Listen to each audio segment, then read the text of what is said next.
From the Kiss 92.5 studios in Toronto, Canada. Ladies and gentlemen. This is Roz and Mocha.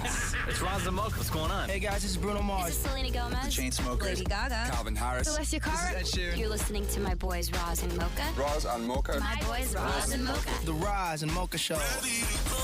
Between Roz and Mocha, who is your favorite? Mocha. Roz and Mocha. You guys are so funny, man. Congratulations, Lisa! Wow! You just won $1,000. That's amazing. Y'all just made my entire morning. Keep it up. You guys are awesome, man. This is the Roz and Mocha Show podcast. Hello, everybody. Hello. Today is National Compliment Day. Damnit Maurie pointed out to me. National Compliment Day. Because I'm fishing. Offers a wonderful way to brighten someone's day or to give them credit for a job well done. Give an extra compliment on this day and at any time to anyone who is deserving. So this is, again, bring it Maurie. on, guys. This I'm is, ready. again, Maurie fishing for compliments every But year on National Compliment Day. I'll start. I'll just say that I absolutely think, and I say this every year, that you are one of the greatest people. You listen so well, and you're a great person to talk to. Thank you so much, Moore. And I just want to say, first of all, thank you so much for suggesting this National Compliment Day, because I am just so honored to be the first person to ever say something nice to you. So thank you for that. Thank you for allowing me to be a part of this. I mean, honestly, though, say what you will. I think that you can wear absolutely anything, and it looks so amazing on a human. Thank you so much. And you know what I like about you more, and what I actually envy, is that you are so lucky because you never have to worry about running into an ex. Yeah. Oh, no, my voice shook. I look at Catherine's Instagram and I look at your Instagram, and I truly see love. Oh my God. You know what? I'll throw the same thing at you, because I thought a lot about your relationships, and it's so amazing that when you're out with Matthew, strangers must assume you're rich. Bruh. And I'll add to that. I will add to that. Matthew isn't half as lucky as you are, man. Thank you. It's absolutely incredible. I'm so jealous of Catherine and Roxy, and I guess your brother as well, because you are a culinary genius when it comes to food in the kitchen. I really appreciate that, man. And you, Maurie, always have this incredible ability to surprise people. I wish people expected that little of me. Oh. Wow.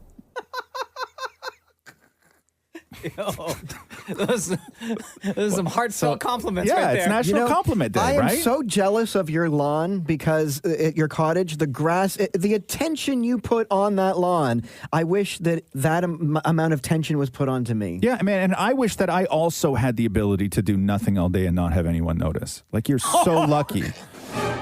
You're so lucky, man. So fortunate, blessed. I'm so jealous of everybody that calls in for FML, because the advice you give is absolutely incredible. You truly are gifted with advice. Thank you, man. I would agree with that. Yeah, no, thank you. I really appreciate that. And you too, Moore. I mean, it always amazes me how you manage to fit your entire vocabulary into one sentence. That's the one. That's a compliment right there. Anything else, Maurie? I could keep going. I could compliment you till the cows come home. Yeah, and I will say this, though, Moore, okay, just like about the working relationship, not so much the personal relationship, but you are like the absolute best person to have in a meeting, because I never have to worry about you overthinking something. Facts. Maurie's dying. Maurie's dying right now.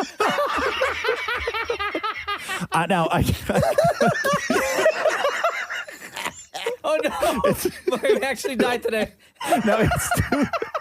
He's got his hand on his chest. He's got one hand on his chest, the other hand's on his stomach. Now, it's too bad this wasn't a roast, because.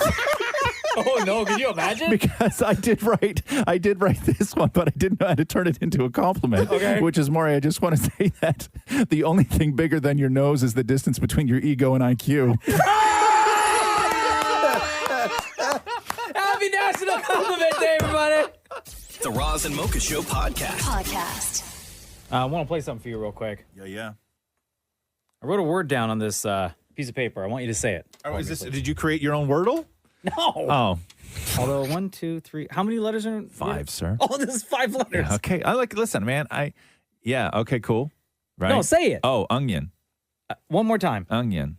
So the word is onion, but you've always pronounced it. Onion. You've always pronounced it onion. Right. Right? Yeah. So I found this video of a guy saying the same word Okay. in a more unusual way than how you say it, and people have pointed out. Okay. Because the word is onion, Which is weird to me. and you've always said onion, Yeah. like U-N-G, Yeah. Yeah. onion, U-N-G-Y-O-N, Yeah. right? Yeah. I mean, this guy, he can't help it because he's French. It's his Oh. accent, Yeah, right? yeah. 500,000 subscribers on YouTube. I don't know if you heard of this French chef named Jean-Pierre. He's got a TV show as well. Sure. And somebody put together a compilation of how he says the word onion. Okay. We dice an onion. Big onion. Look at that. Woo! To the good onion. Good onion is a heavy onion. So Yeah, it's onion. 6-pound That's onion. French. It's also an onion where the onion is put. This is the tip of the onion. The onion is not the knife around the onion. Remove the pepper skin of the onion. Dice an onion. Cut the Yes. onion in half on the onion. An onion. Then the onion with onion right here. Onion. Yeah, man. Listen, I am all for onion. Maybe I'll just start calling it onion from now on. You should. I'll throw in one French word in my entirely English vocabulary. We dice an onion. Big Onion. onion. Look at that. Woo! He's very happy, huh? Yeah, man. That's a good onion. The Roz and Mocha Show podcast. Now, we all know that your memory isn't the best, Ross. It is not. If anything, I'm the one that remembers everything. But you remember everything in life, though. Like, Except for this one time. you remember your friends' spouses' birthdays. Oh, yeah. Like, that's not normal. Like my boy Carlo, his wife Kathleen had her birthday 2 weeks ago. That's crazy. I will tell you this. I love you, right? You know that. Would do anything for you. Every single year we've been doing this show. For how long now? Going on 14 years. Going on 14 years. Every single year before your birthday, Catherine tells me your birthday's coming up. Every single year. Yeah. Every single year. Every year. And then you still forget day And I of. still forget that. But here is one time where I'm going to join the club of Oh, thank God. not remembering things. What'd you forget? So you remember yesterday when I was playing for you audio of that French chef, Jean-Pierre, and how he says the word onion. And the reason why I brought that up is because you, for years, for your whole life, that we've talked about endlessly on the Roz and Mocha Show, you don't say the word onion, you say it. Onion. Onion. Yeah. U-N-G. Yes. And I played for you this audio, this compilation video that's been around for a while, this French chef, Jean-Pierre, and how he says onion. We dice an onion. Big onion. Look at that. Woo! To the good onion. Good onion is a heavy onion. So it's 6-pound onion. It's also an onion where the onion is put. This is the tip of the onion. The onion is not the knife around the onion. Remove the pepper skin of the onion. Dice an onion. Cut the onion in half on the onion. All right, so he says onion like that. Onion. Right? Yeah. So- like he's French, right? So we get Onion. this message yesterday from Yeah. Iceman81, who listens to the Roz and Mocha Show, Yeah. and says, guys, you've had this conversation and played that same audio about the guy, the French chef, and how he says onion versus how Roz says onion before. However, the time that you guys talked about it on the show, it was Roz that brought it up. Okay.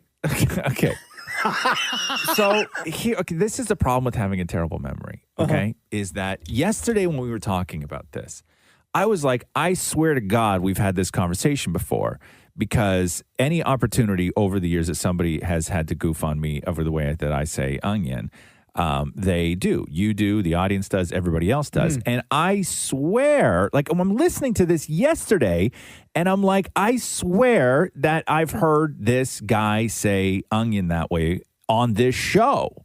But I didn't say anything because what are you going to say at that point?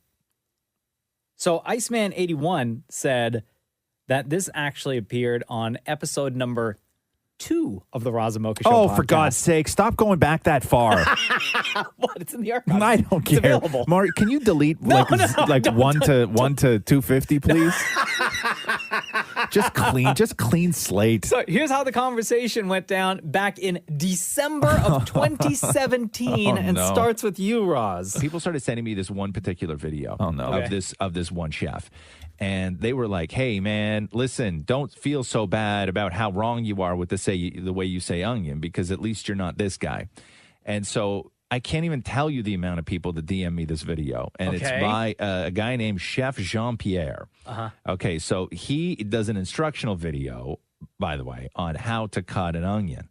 So I want to share it with everybody here. How do we dice an onion? Boy, that's a big onion. Look at that. Woo! Okay. How do we dice an onion? Boy, that's a big onion. Look at that. First of all, what constitutes a good onion? So it was the exact same clip that you played for all of us back in 2017. But it was me, huh? It was you. And then we had this whole conversation yesterday where I'm the one that brings up the fact that this French chef, Jean-Pierre, says onion that way. I'm still not 100% sure. I'm not convinced that at some point in 2018, I didn't get bonked on the head. You know what I mean? Your memory's so bad you wouldn't even remember. Yeah, and I don't even remember that. And you know what probably bonked you on the head? What's that? Yeah. A bag of onion. The Roz and Mocha Show podcast. This guy went online and told a story of how he got into it with his girlfriend. Actually, he was more apologetic than anything because his girlfriend got super pissed. What happened? So he and his girlfriend, her name's Katie, went to this party. And it was like mainly Katie's friends were there, right? Okay. Yeah. And they started talking about celebrity. We like to call those a best behavior party. So they start talking about celebrity crushes. Oh, no. And then Katie then disagrees with a statement from a friend that their celebrity crush was the most beautiful, right? They didn't say who the celebrity was. And then Katie then turns to her boyfriend asking if he thought that she was the most beautiful woman in the world. Mm-hmm. And instead of telling her, because obviously she's fishing, right? Yeah. Instead of telling her what he wanted to hear, he told her the truth and says this in his post online. I think Katie is very beautiful, but she isn't the most beautiful woman on earth. So I've never told her that. All of our friends were looking at me and I felt pressured. I felt like saying yes, but I didn't want to lie. And she'd never stop boasting about it. She's kind of proud that way. It's one of her bad traits. Oh, God. Shush. Just be quiet, man. Like Deepa's sitting there like, shaking her head already. So he continues to say, I honestly felt quite cornered and I admitted that no, she wasn't the most beautiful woman. Yeah. I tried to be polite, but of course my response sounded like S. I immediately apologized. Katie looked so upset and I felt really bad. She ended up leaving the place and texted me saying I embarrassed her in front of all of her friends and that I was an a-hole. I tried apologizing again, but she wouldn't listen. So this post then gets a ton of response from both sides being like, you did the right thing. You told her the truth. Yeah. Other people were like, idiot. You should have just said what she wanted to hear. Deepa holding her tongue right now. What do you want to say? No, I think you have to know that if your boyfriend tells you that, like, you're comparing yourself to a celebrity.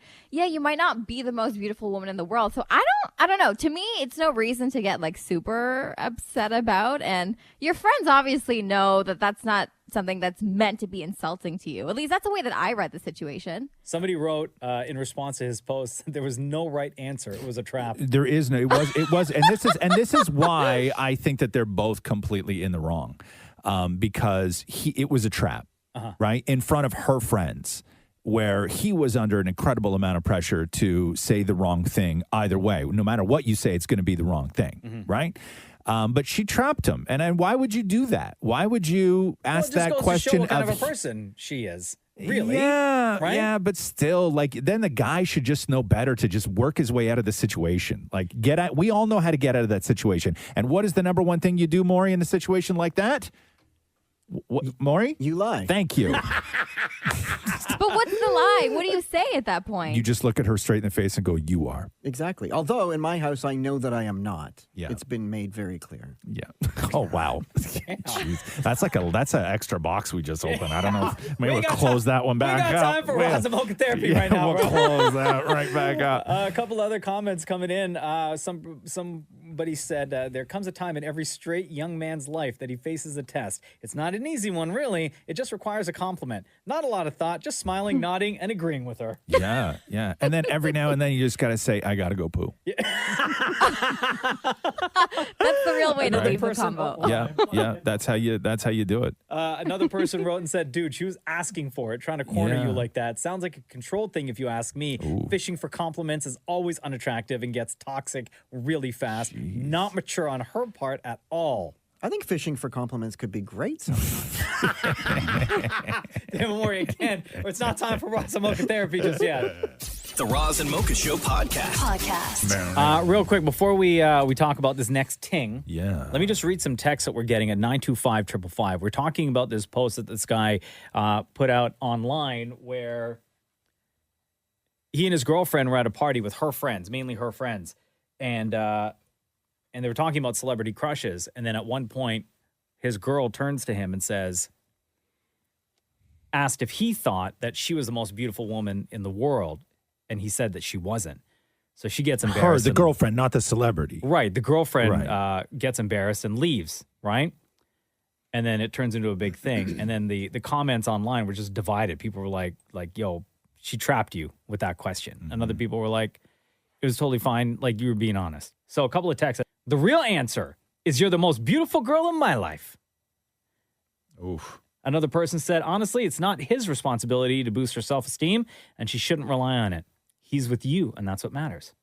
I don't know if saying, to be honest with you, you're the most beautiful. You may not be the most beautiful girl in the world. You're the most beautiful girl in my life. I would not recommend that as an answer at all. Look at all these answers, though, that we're getting. He could have said, in my eyes, you are. No way. Another person said, you got to say, quote, you're the most beautiful person in the world to me. Nope. But yes, it was totally a trap. Nope.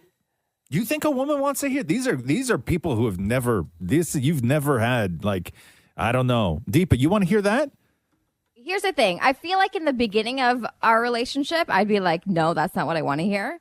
But I do have a really good cop-out answer for this. So years ago when... Pause. Oh, Go back to the question. What? So, that was the answer? Yeah, go back to... That was not an answer. No. It was an answer. No, it was not an answer. my sidestep answer. No, that was not that's not an answer. That's not an answer. Before we go back to something that happened to you in grade 8, okay, let's... Okay. It was recess. Okay. It's really cold that day. Okay, yeah. Okay. So the question is, because you were sitting there shaking your head, no, right?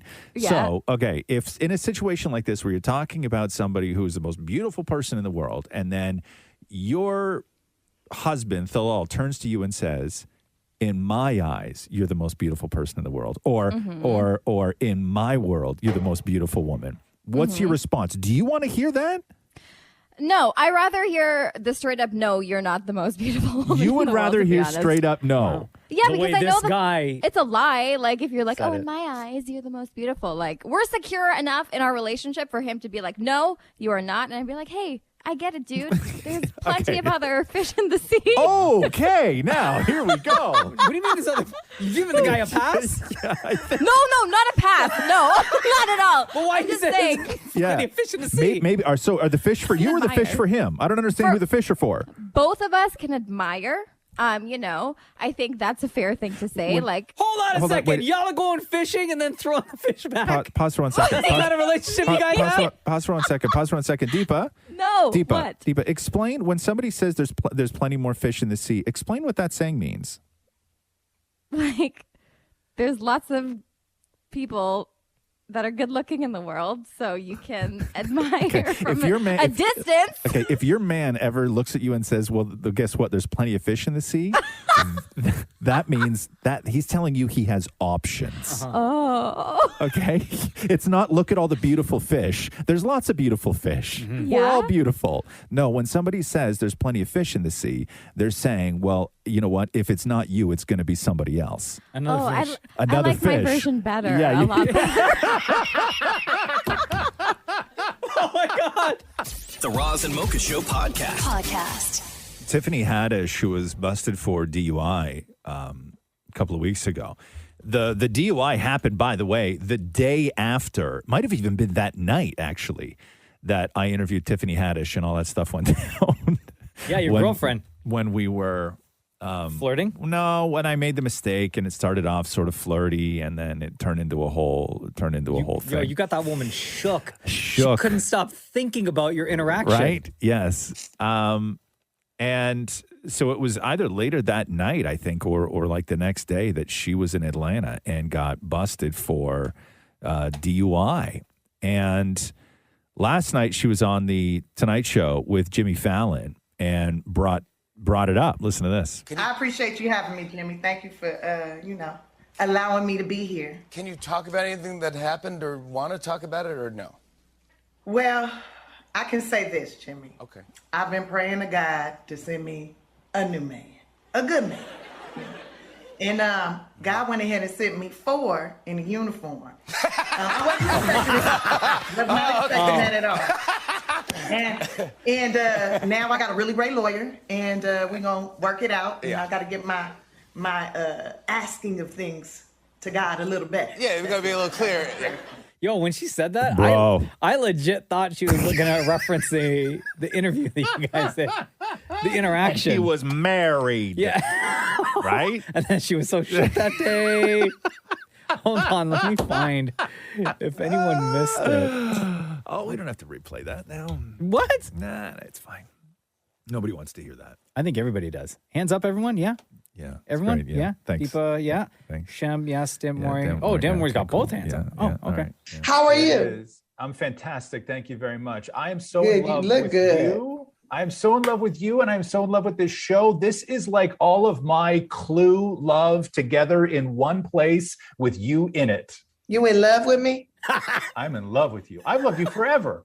Are you? So you hitting on me right now? No, I mean, Because I'm single. I'm not mad at it. I'm receiving it. I'm receiving it. Are you married? Receiving it?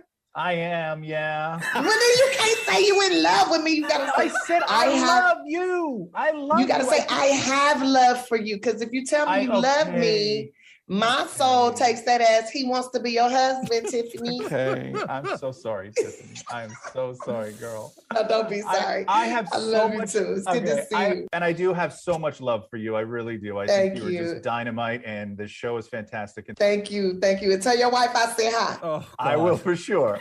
All right. Okay, So it was that interaction. She was so distraught for the rest of the it day. was not me. She had, a couple of glasses of wine, probably maybe a little bit too much. No, if you look at her picture, I don't think what she was high from came from a glass, though. Oh. The Roz and Mocha Show podcast. Roz and Mocha's Hell of a Story.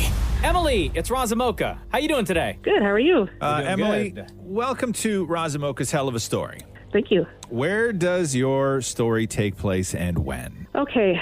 Well, I have to say first, my mother listens to the show and she hasn't even heard this story yet. Sorry, Mom. Oh, no. Oh, no. Yeah. Her name's Esther. Anyway, we were at this 5-star resort in Dominican. Who's we? My husband and I. Okay. How long you been married at this point? 13 years. Okay. We booked it. This was in 2013. So we booked 2 weeks. My mother-in-law lives nearby, so we were planning to mix our trip with a visit to her. Mm-hmm. So week 1 went beautifully. And then we met up with friends. And I use this term loosely because they were just people we met on the plane that happened to be in the same resort. Oh, okay. So not friends that you went down with. No. Okay. It was just him and I. Okay. Yeah. So one drunken night ended up with me being reported missing and my husband getting arrested for it by the military security. Whoa, hold on. Jesus. Excuse me. What? There's Emily. a whole lot of detail in between. So you went need to down to have a fun week and maybe visit your in-laws, and then you skip right to your husband gets arrested and you go missing? Yeah, man, that's how we fly. How did you go missing? Okay, so we were drinking all day on the beach, and obviously alcohol and sun sometimes don't mix with people. I'm Yeah. one of those people. Okay. So we were all having a good time, and as the sun started setting, I just decided to get up from my chair and walk away. And nobody knows where I went, and I don't even know where I went because I just blacked out after that. Okay, so how long were you gone before somebody reported you missing? It was about 5 hours. All in total, it was 15 hours I was missing. 15? 1-5? Okay, Yes. so you're missing, and your husband is what, looking for you, right? Yes, along with these friends. Okay, so your husband, and they're all drunk too? Yes. Okay. Okay, so at what point do like security and authorities get involved and start questioning your husband? I eventually woke up in the morning in the maid chamber in some abandoned building. Hold on a second here. What? You woke up where? In the maid chamber? Yes, in one of the parts of the resort they weren't using. I woke up in a maid chamber. Who found you? Where they have Or all you the towels and sheets. Oh my God. So are you alone at this point? Yep, and I was completely naked. Oh, for God's sake. What? So wait, you're drunk at a resort, right? You get up and wander off. You're missing 15 hours. Your husband reports you missing. You wake up the next morning naked and alone in the maid's chamber? Yes. So my bikini was nowhere to be found. So somehow I had the wherewithal to wrap a sheet around me and find my way to the lobby to ask for help back to my room. And that was when I was met with 3 security guards and 2 managers running up to me asking if I was okay and where I was. Okay. So apparently these friends got into a fight with my husband, and they all started accusing him for not watching me. And the armed security took him into a room behind the lobby in handcuffs. And along with the other guys. And then what? Call the police? They were armed military, so I don't think they needed police. So wait a second. What were they accusing your husband of at this point? I was missing, and they didn't know where I was. But wasn't your husband like with that other couple like the entire time? Or was there a period of time where he separated from the two of them, which is why they think he had something to do with it? Yes, there was a period of time where he had separated because they had all gone their separate ways to look. Gotcha. Yeah. I listen to a lot of crime podcasts. Right. I'll tell you. Me too. I would have accused your husband as well. Yeah, 100%. Okay, so obviously your husband didn't murder you. No. In Dominican. Okay. So at what point are you able to sort of piece together what happened? One of the other guards took me into another room behind the lobby and to get my side of the story. So apparently security had been looking for me all night. And because I was still pretty wasted, they gave me water and bread and allowed me to kind of sleep off a little bit. Okay. And as I was coming to a couple hours later and I was realizing the situation, I really started freaking out. And I was screaming, "Where's my husband? Where's my husband? And why am I here? Why do I have scrapes on my body? And why am I wearing a sheet?" Oh, my God. And they showed me the security camera with me falling into some bushes and stumbling everywhere, buck naked. No. Also was using a palm tree as a stripper pole. No. No. Yo, how has this video not made it to World Star yet? No. No, girl. Damn. No, Emily. So you have no idea what happened. You start thinking the worst. Where's my husband? Last time I saw him, he's a guy with machine guns and handcuffs. You're scraped up, bruised, have no recollection of the night before. Maybe somebody did something, like they slipped you something. You don't even know what happened. And then I have no idea. And then they show you footage of you wandering around the resort, hammered and naked and using a palm tree as a stripper pole. Yes, and we walked into the buffet a couple days later, and a whole table stood up and clapped. Hey, that's a DR for you, though. Right? Them DR trips. Yeah, super lit. Oh, my God. No mixing warm tequila with beer, kids. Wow. Jeez. So how many more days did you have on your vacation when that happened? Like, how many days afterwards until you came home? 6. Oh, no. You still have 6 days to go. Damn. Okay, and your mom, again, has not heard this story. She does listen to this show. Well, she has now. She has now. So your mom's name again is? Esther. Esther. You raised the wild one, Esther. Hey, them DR trips, Emily, thank you so much. That is a hell of a story. Thank you. Have a great day. The Roz and Mocha Show podcast. Mocha. Yes. Everybody else. Have you ever paid for something just because it feels good? Hold on, wait. Let me rephrase that question. Because it's a story about, like, I guess they phrase it as the does money buy happiness? But so they asked people, okay, have you ever bought something just because that thing will make you happier? That's all I ever do.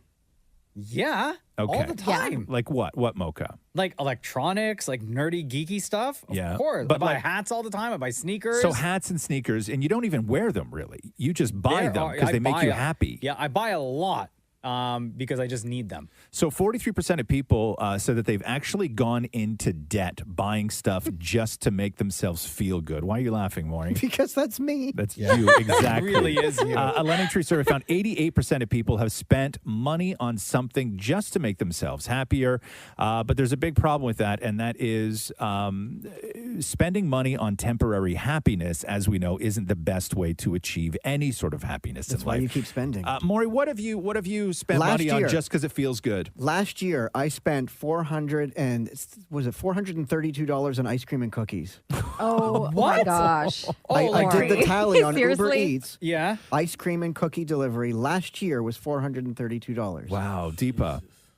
This is a really weird one. I have a massive collection of Princess Jasmine dolls at home, and I spent hundreds and hundreds of dollars a year on collecting that stuff. When you say a massive collection, how many Jasmine are we talking about? I want Does that say enough? Let me start with upstairs first. Yeah. I want to say 50 plus. And where do you keep them? Like out displayed? Yeah, in my bedroom in my parents' house. If you walk in, it's a Princess Jasmine bedroom. So they're not in your marital home with you and Thalal, though. I've asked if I could bring it over, and the answer was no. So I'm gonna stay at my parents' house. And are they all like figurines, or are they like a mix of like figurines and like maybe cups that have Princess Jasmine on them, or like other memorabilia? Yeah, it's a mix of dolls and cups, and those like pop dolls with the big bobbly heads. I have like maybe Funko. Yeah, I think I maybe have 4 of those bobblehead ones. Wow. Candy dispensers with Princess Jasmine's face on it, socks, T-shirts, Now, if everything. if you did bring those into the home that you share with your husband, would Yeah. they also go in the bedroom? You know, to me, that's a yes. I enjoy Princess Jasmine looking down on me. Wow. Not sure if Bilal would. Now, like in that. your parents' house, where all this stuff lives, right? Yeah. Are they like displayed throughout the room, or do you have like one area of your bedroom that is dedicated to all the Princess Jasmine stuff? No, it's displayed through the entire bedroom. Jesus. Shem, have you ever spent money on something just because it feels good? Used to be women. You spent money? Hold on. Let me Yeah. time out. Let me- Excuse me? I know. You're out. thinking. I Let know. me- You're talking more like dating, not renting. Thank you, Roz. Okay. Mature Yes. in the room. Yes. I did not go that My way. goodness. Yes. Yeah, but now that I'm single and divorced, and as we've discussed on this show many times, I've just stopped. So saving myself some money that way. What about you, Roz? What's your answer? Jeez, man, Shem, like I'm telling you, like we're all having fun here, bro. Like, How do you go from Princess Jasmine to like that? Yeah. I know, like right out Very of the gate. raunchy. Right out of the gate, I'm thinking that things have slowed down after the holidays because this is now the third conversation I have where we've had about literally nothing. Where Shem's like, "Yeah, man, the divorce still." Thing like that. What about you, Roz? What's your answer? My thing is this: is that I don't see, because I'm not a clothes guy or anything like that, so I don't spend money on things that I would have for the benefit of everyone else. Like, I don't get any joy in somebody looking at me going, "Oh, I like this" or "I like that." So I would say every single thing I buy just because it makes me and only me feel good. Like 100% of my purchases, 100%. I was so happy the other day, or I guess it was last week. I found on sale a box of 100 Gorilla Gloves. Okay, yeah. What? For doing yard work. Uh-huh. And I was so proud of myself. And I know that they're going to make me feel dynamite. Do you go through them? Yeah, I do. Yeah. I'll go through one, like a pair each time I do something. You spend a lot of money on grass. Yeah, I do. I spend a lot of money on grass. You don't know how much money I spend on grass seed. For Give this us upcoming a rough season? estimate. A rough estimate? Like, Yeah, what do I... yeah. what do I- No, hold on, Deepa. Yeah. You have to phrase this properly. Yeah. Oh, sorry. Yeah. What is the estimate that you told Catherine? Oh. We don't talk about seed because seed to her, like, why would you ever think that grass seed would be expensive, right? It's just grass seed. But would she be shocked to know this number? Yeah, I paid $400 for a bag of grass seed one time. I spent more money on ice cream. Yeah, Wow. yeah. But that's one bag of grass seed. Yeah. Right? And I probably that year threw down 3. Wow. Yeah. Look at Deepa's face. Yeah. 12 Yeah. bucks. But they weren't all that expensive. One of them was like $100. One of them was about 150. But I was shipping and handling because I ordered it from I ordered it from Florida. No, you did not. And it Because was they got that special seed out there. Yeah, and it's a 65-pound bag of grass seed that they shipped Wow. from Florida. UPS must have hated you that day. Yeah, with no free shipping. What? So yes, Plus yes. duties, plus on duties, top? plus, Oh my plus, God, plus, Roz. plus. Yeah, so all my lawn stuff I buy just because it makes me feel good. Are people allowed to walk on your grass? Yeah, I encourage it. I like people to take their shoes and socks off, run around like your Princess Jasmine, having your best life. The Roz and Mocha Show podcast. So we got a slow-mo Roz and Mocha submission from Roz and Mocha fan Mark Trubinsky, who was listening to episode 338, which was released over the holidays. And it was a special edition episode of the Roz and Mocha Show podcast where we kind of look back at the history of the show during the holidays, talking about things holiday specific. They messed around with the Christmas show? They messed around with the Christmas show. And when you listen to the podcast at half speed, it's been discovered that the conversations, we just sound wasted. Yeah. Like completely Yeah, wasted. it's drunk Roz and Mocha. And what Mark submitted to us was the Johnny Depp School of Acting, which at regular speed sounds ridiculous as it is. Yeah. If anyone hasn't heard the Johnny Depp School of Acting. So the way that we did it was Mocha and Maury would perform a scene from a movie or a television show. But Johnny Depp, apparently, when he was acting, was always too eccentric and too busy or too whatever to memorize his script. So they would put what they call an earwig in his ear, which is a tiny, tiny, tiny little earpiece. And somebody offset would re-feed him his lines and he would deliver them in the Johnny Depp way that he delivers things. A lot of actors do this, apparently. So I would have Maury's script. Maury would not have a script. And then I would be feeding lines to Damnit Maurie, and you guys would act out the scene. Yeah. And Maury is just like, it was a disaster, right? Like, it's funny. It's a disaster. It's one of the funniest things I think we've ever done on this show. It's a disaster at normal speed. It's a disaster at normal speed. So Yes, you're imagine 100% right. what it Yes. sounds like slow Yes. down at half speed while we're reading the script for The Grinch. Okay. He snarled with a sneer. Tomorrow is Christmas. It's practically here. Then he growled with his Grinch fingers nervously drumming. I must find a way to get a Christmas. Tomorrow, I know all the girls and boys will make Bryce and rush for the toys and the noise, all the toys, all the noise. There's one thing I hate, all the noise, all the boys, the shriek and the shrek and the streak and the strek and the wheels and the dancing around. They'll blow their flute, floppers and flippers, and they'll hang their ticker-tackers. And they'll blow their woo-woo bubbles, and they'll hang their goggle gankers.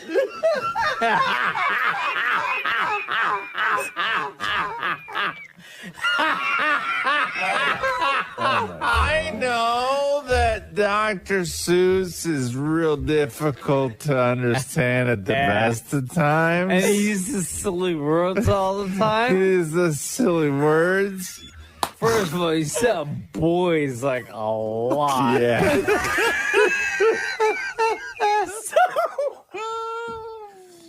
Come on, man. So that's what it sounds like when you listen to the podcast. Oh, my God. The Roz and Mocha Show podcast at half speed. That right there was already a dumbass conversation that we were having. Oh, Oh, for God's sake. So shout out to Mark Trubinsky who submitted that. Feel free to find a moment in the podcast that you want us to play on the radio at half speed. Yeah. And we can have a big old laugh. Just DM it to us, timestamp it. Make sure you leave us your name as well. Please, yeah. So we can big you up. But boys. The Roz and Mocha Show podcast. What's going on, brother? How you doing? Good. How are you? Good. Did you see yesterday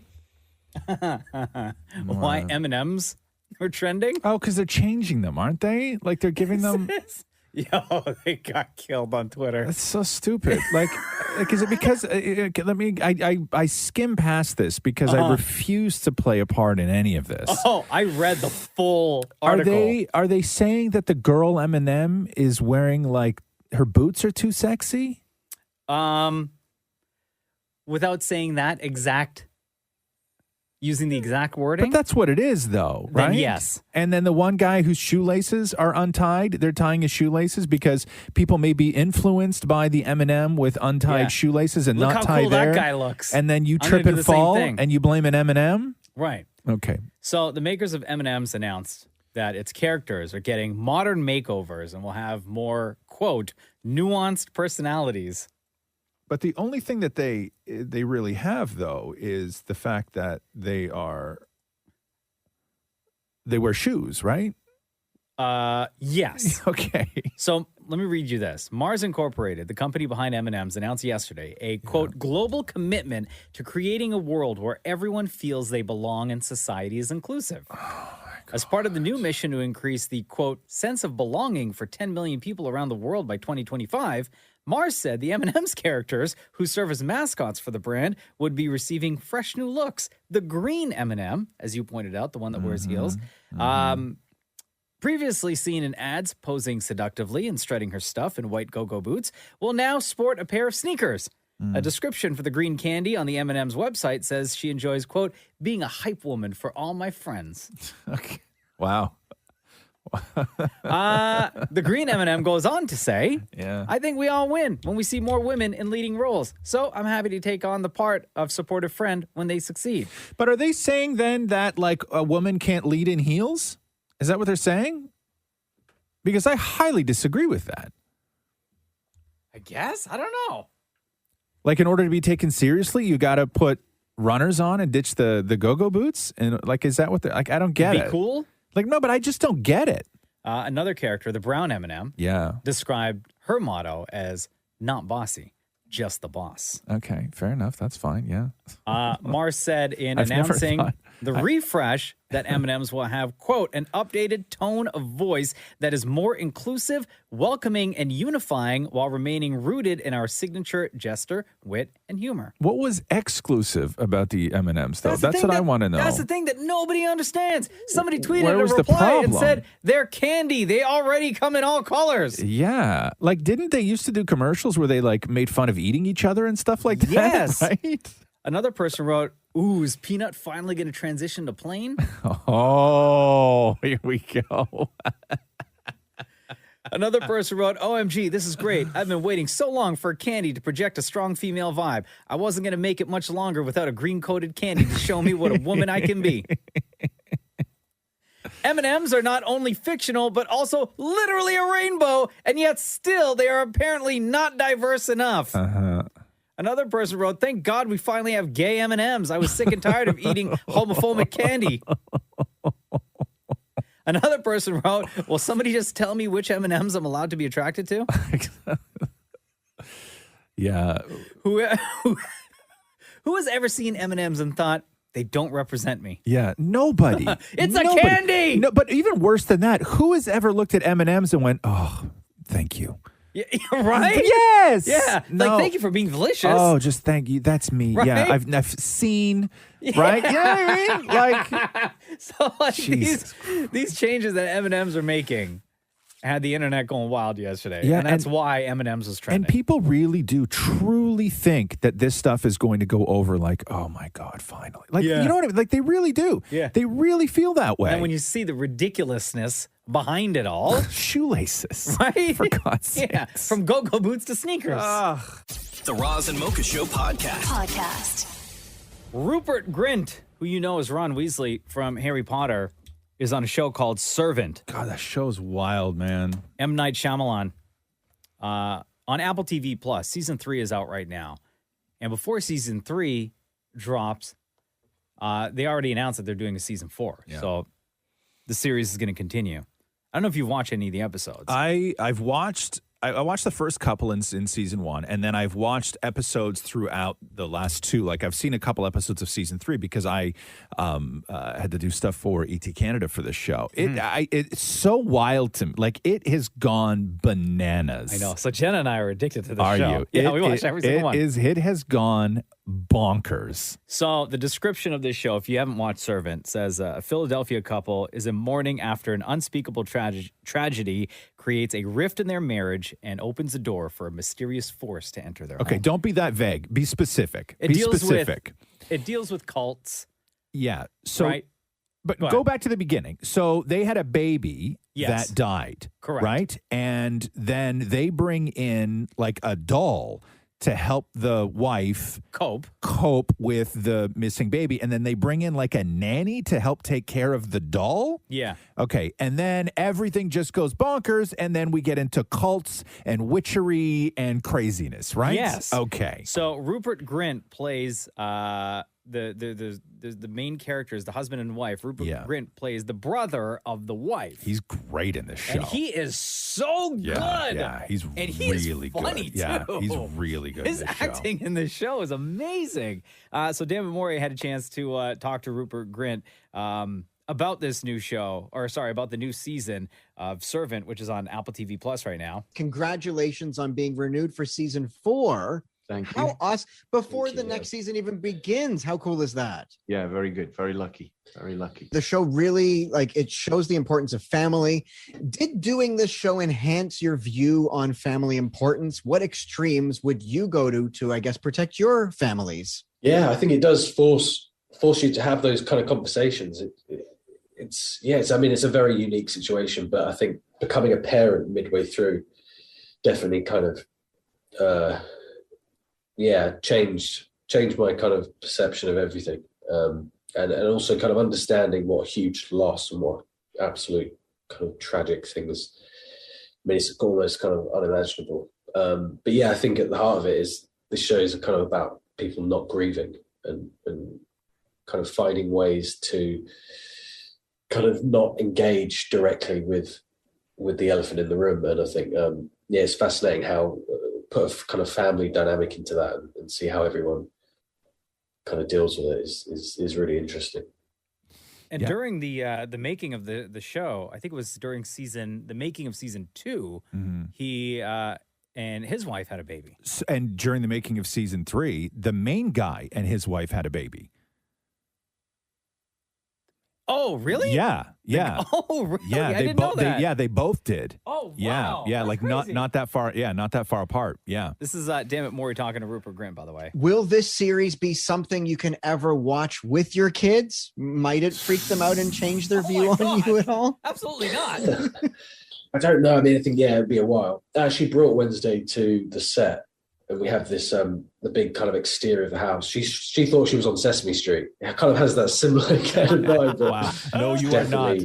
Elmo definitely isn't there. I think it would add some kind of, it would add something to the show, I think. But no, I think, I mean, it's a dark show. There'll be a time where she'll probably watch it, but I don't know. Not right now. Yeah, no, absolutely No, not. she's got a lot of Harry Potter to watch, right? You know what I mean? Well, Like, if you're going to start watching your dad's, it's not like filmography, you're going to start with Harry Potter. You're not going to go right into Servant. And I get it when some actors, really, they don't have anything in their catalog that their kids can watch. Yeah. Is Ron Weasley. Yeah, exactly. This kid is good. Yeah, you have something to be very proud of, right? To show your daughter. Anyway, if you're into it, season 3 of Servant is out on Apple TV right now. The Roz and Mocha Show podcast. Is your wife Jenna still watching and Just Like That? No. No? Did she ever watch it? Nah, I think maybe the zero reaction to things, to the shows that are the episodes. Yeah. You still watch them, Maury? Yes, all the time. Yeah, but I didn't watch last night's. Oh. So what? No spoilers. So don't ruin it for me. So Miranda told Steve about Che.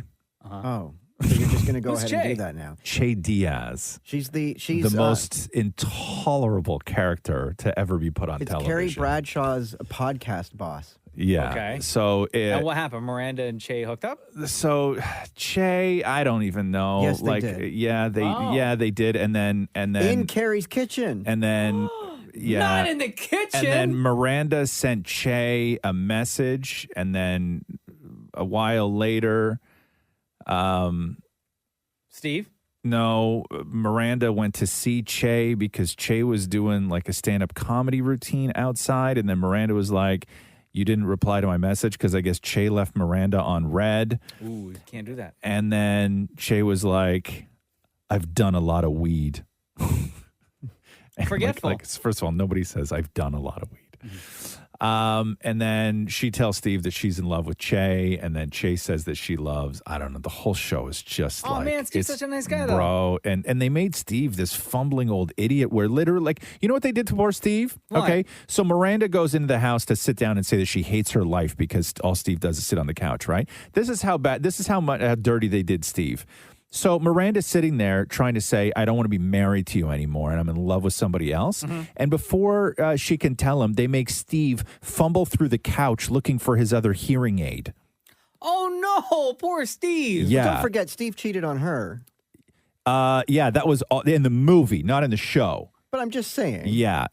But he Also, he does have bad hearing in real life. They wrote that into the show. I get that, but the way that they play it out is so awful. Like, they did the man so dirty on that show.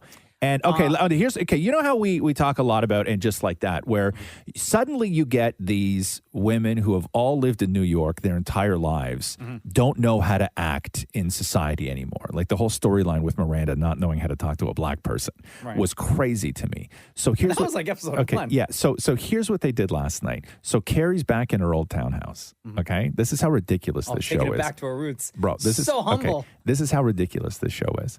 So Carrie, who's lived in New York her whole life, okay, New Yorker through and through, knows the deal. Vera Wang wedding dress and everything. Thank you. Carrie's up in her townhouse, and this new girl, younger woman, moves downstairs, and this young woman is sitting out on the stoop with some of her friends, and they're loud. They're not doing anything wrong. They're just laughing and yelling, right? They're having a good time. Carrie can't sleep. So Carrie then calls this other guy that she does this podcast with who's young and says, there's a group of people who just moved in downstairs and they're on the stoop being really loud. She's like, how do I even tell them to be quiet? God. You call the police. She's like, what do I Call the say? police? She's like, what's a cool way to say? She's like, what's a cool way to ask somebody to be quiet? Hey, kids, I know your conversation is probably like super on fleek right now, but yeah. Also, you've lived in New York your whole life. You open the window and you yell. Which I can only assume somebody who lives in that townhouse has done 100,000 times. Like everybody else who lives in those buildings. I think the important question here to ask is, if you, Roz, have such distaste in your mouth for this show. Yes. The Sex and the City show. What's Yes. it called? Just like that? And just like that. Yeah. Why are you still watching every single week? Catherine throws it on, right? Sometimes I fall asleep, sometimes I don't. When I don't fall It sounds asleep, like you didn't fall asleep last night. right? Also, Big is just newly dead, right? Carrie has just literally spent, I don't know how many years with him, 20 years now with the man? Yeah. And it's as if he doesn't exist in her life at all. Well, no, but she had to go on a date for the book. Okay, but no. Okay. Spoiler alert. It's so... Well, Roz already ruined last night's episode. Well, I'm trying to think of other stuff to ruin as well to I save haven't everybody watched. listening. the time I would have ruined more. I just can't think of anything else to ruin. Horrible. The Roz and Mocha Show podcast. Stephanie Matto from 90 Day Fiance is on hold waiting to talk to us, Roz. So Stephanie Matto went viral again a few weeks ago. she was selling farts in a jar to fans, and she was making like $80,000 selling off her farts. Damn. And she had created this diet, like what she eats, and it was a lot of protein. So the story was that Stephanie wound up in the hospital because of her diets. Now she is out of the hospital. She's got a new business venture, and she may have even found love through all of this fart jar nonsense. Stephanie Matto, welcome to the Roz and Mocha Show. Thank you. I'm so happy to be here. I literally just woke up like 10 minutes ago. Oh, damn. So how are you feeling? I am feeling like physically, emotionally exhausted from the past 2 weeks because, you know, as you guys know, my fart jar story went viral and I have just been doing so much and dealing with so much hate. But I'm doing okay today. So when this did go viral and you were selling your farts in jars, one of the parts of the story was on social media, you broke down your diet in order to sort of induce farts, right? So you could really crank them out, make as much money as you can. My wife at the time, when we were doing this story, we were playing your show, she had no comments or concerns about you selling farts or the people that buy your farts. She texted me, "Oh my God, that woman's fart diet." Okay. Okay. So break it down now for people again. What were you eating in order to make the farts? I found the perfect formula, and that consists of protein muffins, protein shakes, and either like a black bean soup or a black bean salad. So that was like the sweet spot. But, you know, there are a lot of different foods you can eat. Hard-boiled eggs, cabbage soup is a killer. I mean, there's so much. But like, I try to be as efficient as possible because, you know, I'm a businesswoman. But you wound up in the hospital, though. Yes. I got a lot of orders before Christmas, and I was trying I was trying to fulfill as many as I could before Christmas. So, you know, so people could get their orders in time.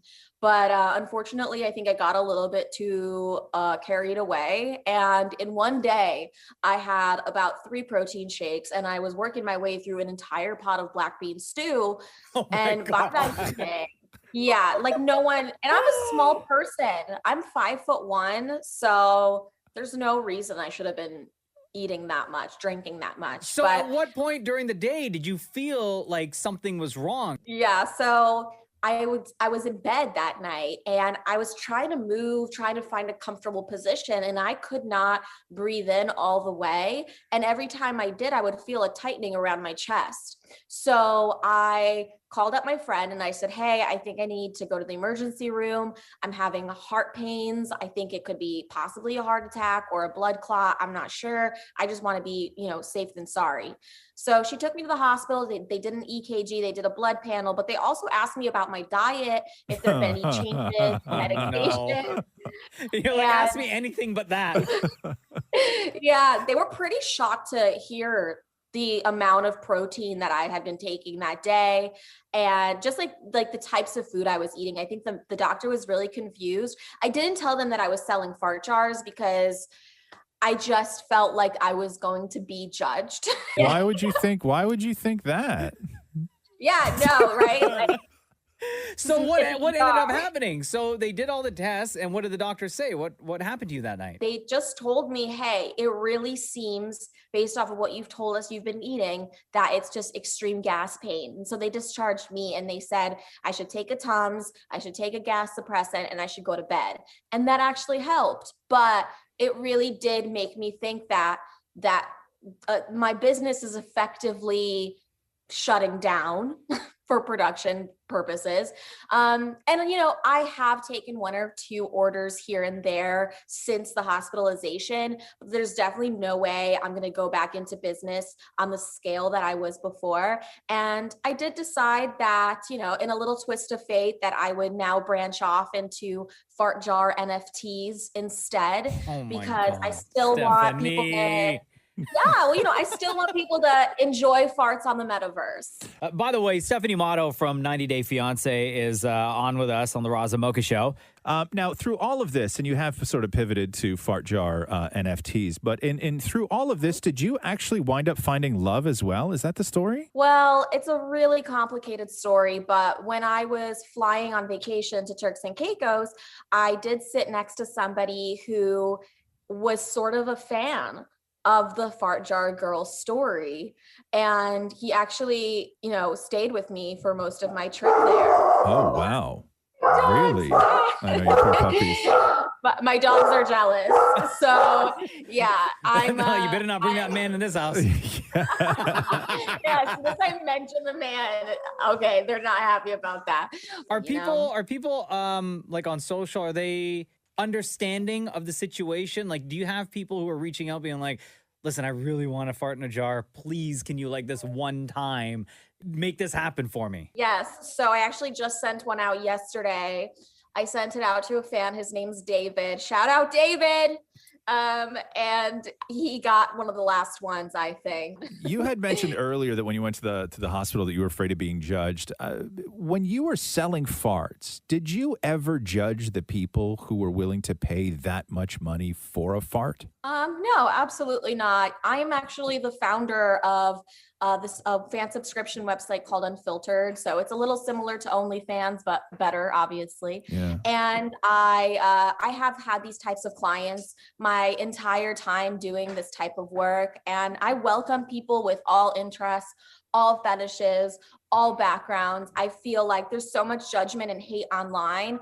Just, let people live and enjoy what they want as long as it's not hurting anybody. Incredible. And if people want to buy one of your NFT farts in a jar, where do they go? Go to fartjarsnft.com. We are easy. minting now. And they're adorable. They're amazing. We have a great community and the artwork is so adorable. And some of them do have redeemable assets. So go check them out. Right on. Thank you Stephanie so much, Matto, Stephanie. thank you so much for joining us on the Roz and Mocha Show. Thank you.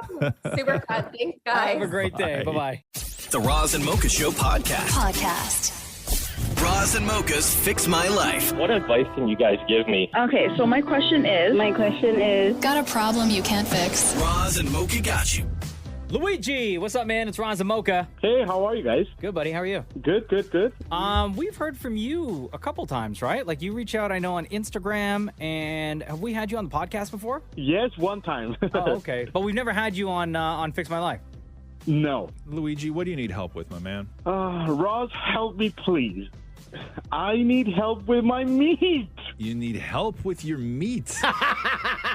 Okay. Luigi, you wrote us this. Hey, Roz and Mocha, Fix My Life. I can never make a steak to be medium rare. I've tried everything. Could you please tell us how to cook the perfect medium rare steak? How are you cooking your steaks currently? Well, I don't have a sous vide, but I know you guys really recommend a sous vide. Yeah. I've tried all the pans there are, like iron pan and then the normal ones, and nothing works. What about method? What method are you doing? Like, how are you? Talk us through. How are you cooking your steak? Well, I season it. I put like some pepper and some seasoning in it. Mm-hmm. And then I know that you said to just cook it really, really hot so my apartment gets full with smoke. Even my cat smells like smoke later. Okay. Yeah. But I say that though, that's part two of after you sous vide it, but you don't have a sous vide, right? No, I don't. Yeah. So if you don't have a sous vide, there's a couple of different ways that you can do it. You still sous vide, right, Mocha? I do. Yeah. Okay. Cool. Yeah.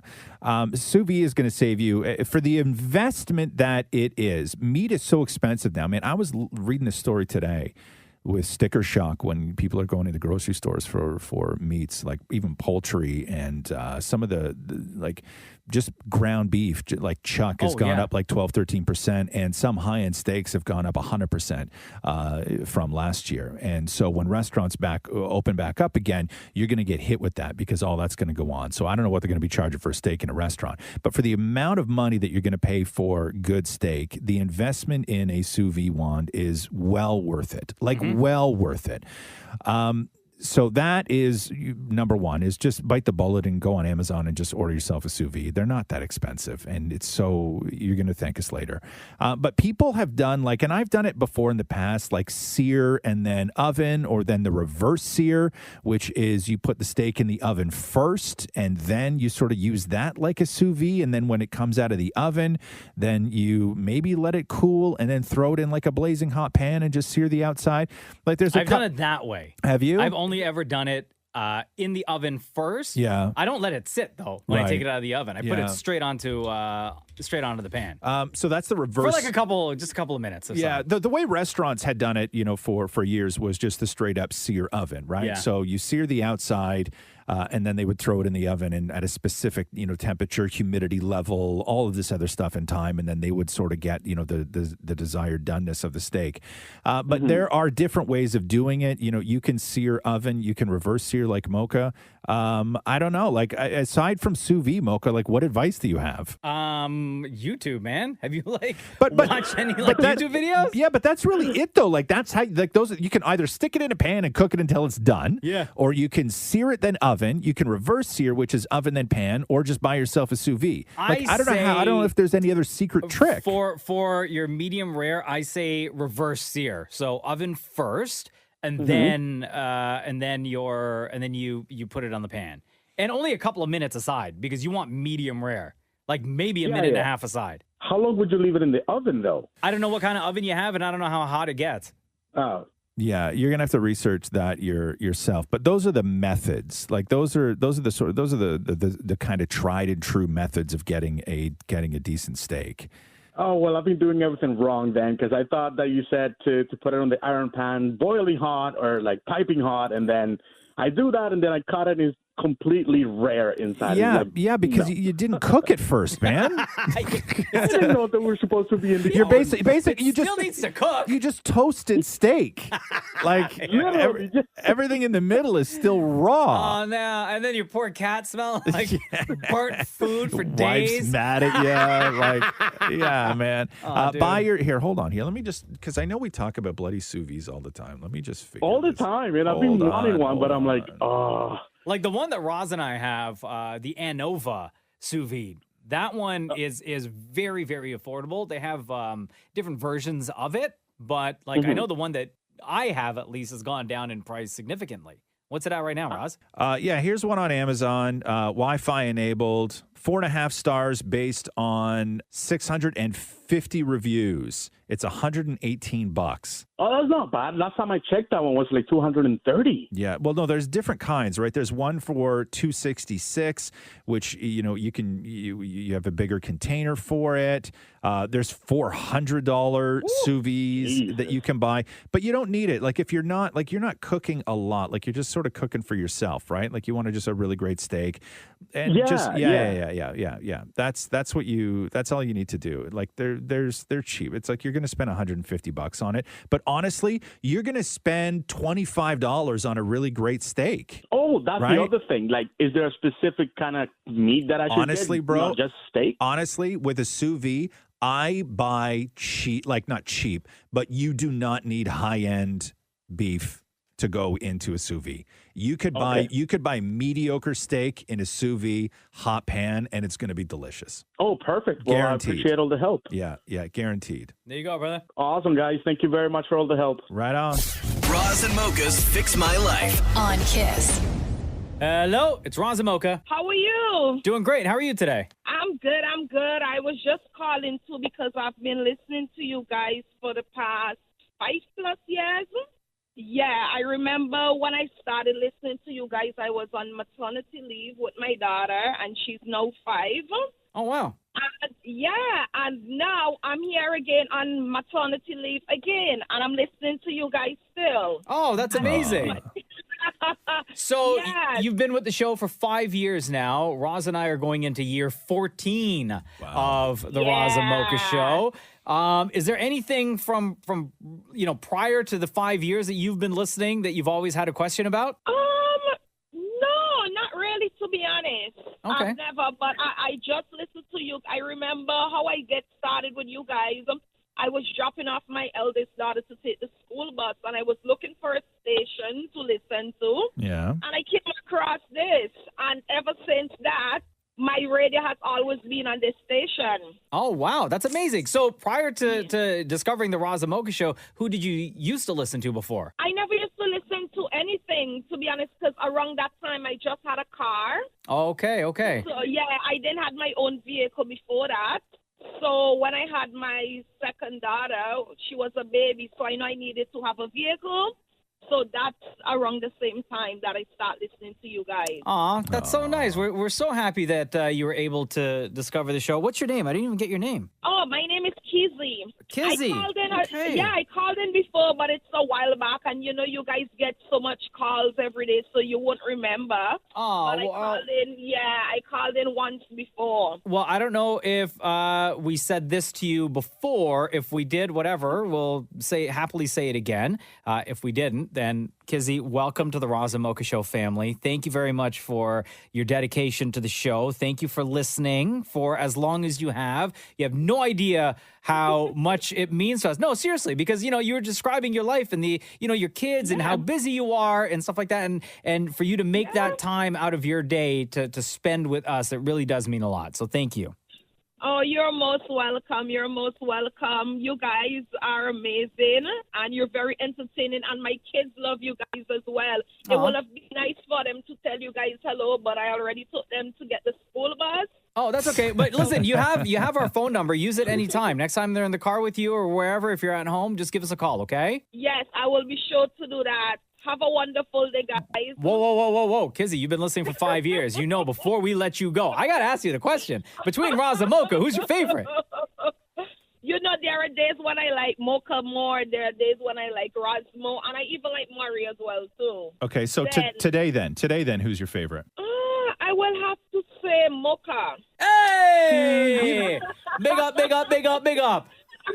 Man, I really thought I was going to come out with that one. Kizzy, we love you so much. Thank you. Have a wonderful day. Love you guys. Bye. The Roz and Mocha Show podcast. Depending on my drive in to the radio station every day. Yeah. Some days I hit like all red lights and it takes me way longer, right? Before I get to the highway. Really? Yeah. And then when I get off the highway. Yeah, that can add an extra like 15 minutes to your drive if you catch all red lights. Some days, like today, I am flying. Green light city. Good for you. I'm making good time. I'm feeling great. Call that the wave. Right? I'm like, you know what? And I haven't done this in a while. Yeah. I'm going to hit the drive-thru. I'm going to go get a coffee, enjoy on my drive into work, right? Feeling good. Wow. I always order. Look at you with all the time. Right? Yeah. Always order small coffee. Yeah. What drive-thru are you going to? You don't want to say? Just a Tim Hortons. Okay. Right? Yeah. Hit the drive-thru. Now, I've been to this particular location before. Sure. And sometimes the lady who's working the drive-thru, she may be nice. Maybe nice. I don't get that side of her. Okay, fair enough. Yeah. She just keeps it straight up business. That is not a job conducive to positivity, though, right? Like the 4 a.m. drive-through window attendant. Right. Like you have to assume when you're doing that job, the worst in everybody who comes through. Yeah. Okay. Very, efficient. Yes. She always says, "Thank you for choosing Tim Hortons. How may I help you?" Okay. And I'm like, that's great. Yeah. Thank you for choosing. Yes. You know why? I did choose this particular Tim Hortons. Thank you for choosing Tim Hortons. I say, small coffee. Yeah. Drive up, please. Right? Scan my app, get my points, scan to pay. Jeez, man. You're so techie. Right? And then I always say, have a nice day. Yeah. I say, thank you, have a nice day. Okay. Yeah. No response. Now, you say have a nice day to the attendant or to the box? Like no, to the woman? attendant, to the woman. Okay, I say got it you. to her face. Oh, Look at her, wow. Yeah. in the eye. And say, I say, thank you very much. Have a good day. Fair enough. And never get a response. Nothing. Never. That would bother me. Today, routine is the same. Yeah. Welcome to Tim. Or thank you for choosing Tim Hortons. How may I help you? Yeah. Hi, can I get a small coffee, please? Drive on up. Get up there, scan. I notice she poured a medium coffee. Oh. As opposed to a Excuse small. me. And I'm like, man, I'm in green lights. Yeah. I'm getting a medium today. Good for Chances you. are she's going to charge me for the small that I originally ordered. Good for right? you. She looks at me, Yeah. looks at the thing, and she's like, oh, wait, you ordered small, right? I was like, No. yeah. No. Typically, in previous drive-thrus that I've been through, they've been like, yeah, no big deal. Just take it, whatever. I'll charge you for the small, My right? bad. So she takes the coffee back. Yeah. Closes the window. No. Yeah. Close the drive-through window. No. And then punches in the computer for a small, turns around, fixes a small coffee for me, and gives it back. No. And I see the medium sitting there. No. Yeah. And then For who? And then I say, Yeah. thank you. Have a good day. Yeah. And then I get Nothing. Who's that coffee for? Exactly. Isn't that coffee going to go to waste now? Who's that for? Like whoever's going to order next. I was the only one in the drive-through. Come on. If you order medium fries and they throw a large fry in the bag and realize at the last second, they don't reach in and take a handful of fries out. Right? No, that ain't what's cool. Gonna happen Come on. What's going to happen to that medium coffee now? It's garbage. Yeah. And it was only a little bit. Like the difference between a small and a medium is negligible. Yeah. Yeah. Come on. I've never seen that before. I've never seen that before. You know what's going to happen now? I was shocked. Yeah. Well, now the rest of your day is going to be awful. Yeah, great. Thanks. The Roz and Mocha Show podcast. So last night on Jeopardy, Amy Schneider's run came to an end. 40 games. 40? 40, yeah. Wow. Is that the most ever? No. Oh. Ken Jennings is still the most ever. He's got 74. Yeah. She's the second most with 40. Yeah, you gotta get to 74 to get even close to Ken Jennings. If you ain't first, you're last. True that. But she did win $1.382 million in total. So, yeah, puts her second behind Ken Jennings and the fourth highest of all time in cash winnings behind Matt Amodio with 1.5, James Holzhauer with 2.46, and then Jennings with 2.50. And Ken is still hosting, right? Yeah, he was doing the show last night. Do you think right? he secretly, he was like, yeah, good. No, I don't think I've got the sense, I didn't get it with Ken Jennings, but I've had it when other people do runs where I start to get the sense that maybe they're not putting the top competition against somebody on all night. Oh, gotcha. Yeah, but so much of Jeopardy, and if you listen to to continue the streak? Yeah, I think a little bit, right? Because Jeopardy has gone through hell the last year, right? They had the whole Alex Trebek dying, and then the whole schlamaz with the executive producer taking over and then firing that guy, like all this Almost stuff. Like it's too. been bad. Like it's been bad over at Jeopardy. They needed this. They needed Amy Schneider to sort of get people to remind people why they love Jeopardy. But so much of Jeopardy, and if you listen to James Holzhauer and Ken Jennings, so much of Jeopardy is, yes, your knowledge. You have to be incredibly smart to even win one game in Jeopardy. But buzzer control is such an important part of the show, controlling the buzzer, buzzing in at the right time, because you just can't sit there on Jeopardy and start hitting the buzzer, right? If you click it, you get locked out for a second. Oh, I didn't know that. Right? So, and you can't click until the question is finished. Okay. Right? So buzzer control is such a huge part of Jeopardy. But here is the, you want the final Jeopardy clue last night? Because this is what did in Amy Schneider. For Final Jeopardy today, countries of the world is the category. Here's the clue. The only nation in the world whose name in English ends in an H. It's also one of the 10 most populous. Any idea? Hey, Maury, were you watching this last night? Of course I was. Yeah? I'm a huge fan of it. You didn't get this clue, though. I have it now. Right, okay, yeah. We all have it now. Any idea, Mocha? I didn't understand what the question meant, first of all. Okay. Oh, do you want, any maybe idea? Here, let me play it louder for you. Okay. For Final Jeopardy today, countries of the world is the category. Here's the clue. The only nation in the world whose name in English ends in an H. It's also one of the 10 most populous. So there's a lot of people. Yes. And then the end of the word has an H in it. Yes, the end of the country in English ends in an H. So that should tell you something right there about the country. Any idea, Mocha? What is? It's for all the marbles. You got an idea, Shem? Do you know what it is? I think so. But you don't watch this at all? No. Do you want me to say it? No. Oh, no. I'm going to be the smartest one in this room. What does it start with, Shem? B. Yes. Yeah. Okay. Bahamas. Does it end in H? That doesn't. Bahamish. Bahama. Bahama. What is it? What is it? What is Bangladesh? Yes. Okay, let's go to the answer here. Ron Talsma played well, found the daily double when he needed it. Yeah. Is that it? Yeah. Did you come up with the right country? What is Bangladesh? It's a tough one, and that is correct. Yes. You will add $12,000, $29,600. You now have a narrow $2,000 lead over our champion, Amy Schneider. Did she come up with Bangladesh? You looked at this for a long time. No response. You're going to lose. Oh, no.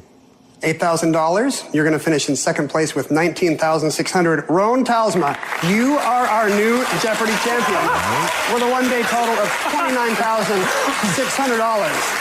Congratulations to you. Amy Schneider, congratulations. What a run. Thank you for the 2 months you spent with us. It was very special. It was remarkable. We'll be seeing you again in the Tournament of Champions. Wow. Afterwards, Amy had said I came very close to winning, but I did feel like maybe like I was slipping. And once it was clear that he was so fast on the buzzer, I knew it was going to be a battle all the way. She adds, it's really been an honor to know that I'm one of the most successful people at the game. I've loved it since I was a kid, and to know that I'm a part of its history now, I just don't know how to process it. The Roz and Mocha Show podcast. Hey, Mocha. Yes, sir. Are you ready? Of course, brother. Let's do the news. The Roz and Mocha Show podcast. News break. Matt Reeves, director of The Batman, did a interview with Esquire. He says this about The Batman. The Batman is, quote, the best version of the story that we could possibly do to justify having another Batman. And then adding, when he was asked about sequels and spin-offs, he said, quote, there's a lot of things that are in the works. He goes on to say, I started thinking, what if some tragedy happened and this guy becomes so reclusive we don't know what he's doing? Is this guy some kind of wayward, reckless drug addict? His drug is his addiction to drive for revenge. He's like Batman, Kurt Cobain. Oh, my God. And he said that the movie is sort of inspired by 70s cinema and the 80s comic books that sort of dealt with Batman and all that Wow, stuff. So like a really darker yeah, version of darker, Batman. yeah. Wow. The Roz and Mocha Show podcast. Kate McKinnon versus Laura Ingraham. So Laura Ingraham on Fox News, if you remember way back when, remember there were those two Fox yucksters that were doing that bit back and forth where they were talking about the show You, and they kept with like you, and she's like, me, I didn't say anything, and the guy's like, no, you. And remember that, like where they were that? Okay. That was like 2 months ago. Okay, so and that it went viral. Yes, So dumb. yeah. So that's Laura Ingraham. So here's what Laura Ingraham sounds like normally on her show. You know, today the members of Congress from both parties are telling Fox that they believe Russia is likely to invade Ukraine. And I do get the sense that the D.C. Beltway, you know, inside the Beltway crowd is desperate for another U.S. military engagement. Okay, so Kate McKinnon on SNL in their cold open does Laura Ingraham on her show. This was also Kate McKinnon's 800th SNL skit and her 70th time on the show, saying live from New York. It's Saturday night. So this is Kate McKinnon doing Laura Ingraham.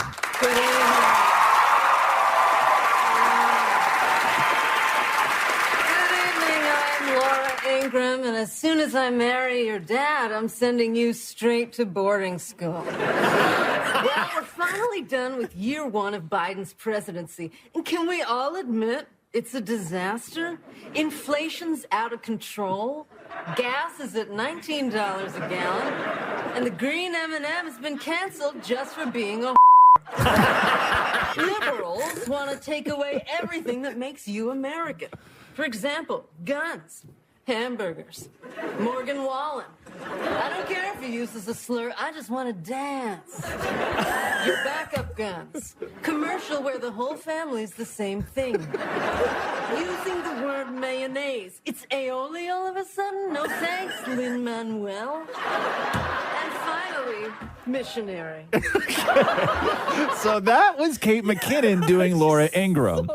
So then last night, Laura Ingraham goes on her show to do Kate McKinnon doing Laura Ingraham. The reason I like Kate McKinnon, I have so much respect for her as a talent, She's so even-handed in her political commentary, but seriously, think of all the low-hanging fruit provided by Joe Biden and Nancy Pelosi, little PDB and the squad on a near-daily basis. I mean, I think this is kind of comedy gold, don't you? Okay. That actually sounds like Kate McKinnon. Right, yes. So if SNL doesn't do Kate McKinnon doing Laura Ingraham doing Kate McKinnon doing Laura Ingraham this week, then somebody has failed. Yeah, big time. Right? They have to do some sort of response. But anyway, I like that. I like that fight. I like that war. The Roz and Mocha Show podcast. So Pat Sajak, right? He's old as hell. We know that. He's a national treasure. Everybody loves Pat Sajak. 40 years with Wheel of Fortune. Exactly. So they were doing Celebrity Wheel of Fortune, and Tatiana Ali, Haley Joel Osment, and Curtis Stone were all competing for charity, $1 million for charity. And Benedict Cumberbatch's name comes up in one of the clues. And Tatiana Ali was the one who guessed the clue. Pat Sajak has no idea who Benedict Cumberbatch is. But not only that, Pat Sajak is so well loved that when he starts questioning who Benedict Cumberbatch was, listen to Tatiana. She starts questioning who Benedict Cumberbatch is. Listen to this. Eggs Benedict Cumberbatch. Wow, that's it. You got it. We know Eggs Benedict. Explain Benedict Cumberbatch for those who. Benedict Cumberbatch is Benedict Cumberbatch is an actor. Oh, okay, good. Oh no, right? Right? Yes. See, Eggs I Benedict put the Cumberbatch. onus Yes, on yes, her yes. because I didn't have the So I pretended like I was just saying, so tell us. I, of course, know it, but you tell us. And that was a little host trick. If you want to know. Anyway, you had no money, but there's a $5,000 bonus there, so you got money now. $5,000 plus the toss-up earlier. You're up to $6,000. And my apologies, Mr. Cumberbatch. Oh, no. He's an amazing actor. But I spent a lot of time in my basement. I have no idea what's going on. Okay, They right. still don't know who he is. He still has no idea who he Yo, is. Dr. Strange. I know. Come on. So following the episode, Sherlock Holmes. Wheel of Fortune's Twitter account tweeted out, "Our apologies, Benedict Cumberbatch."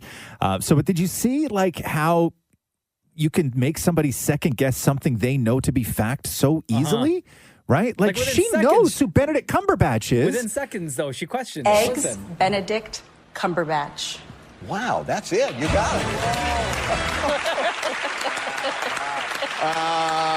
We know Eggs Benedict. Explain Benedict Cumberbatch for those who.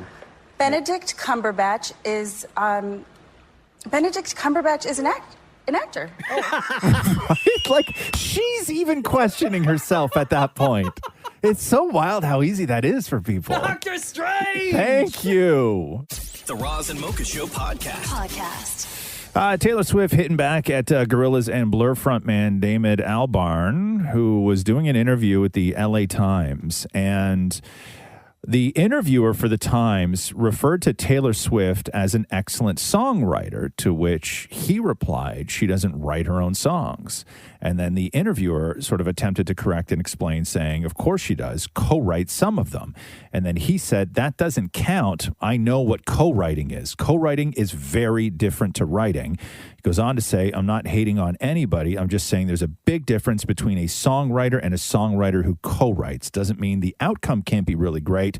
And some of the greatest singers, I mean, Ella Fitzgerald never wrote a song in her life. When I sing, I have to close my eyes and just be there. I suppose I'm a traditionalist in that sense. So then Taylor Swift goes on social media and says, Damon Albarn, I was such a big fan of yours until I saw this. I write all my own songs. Your hot take is completely false and so damaging.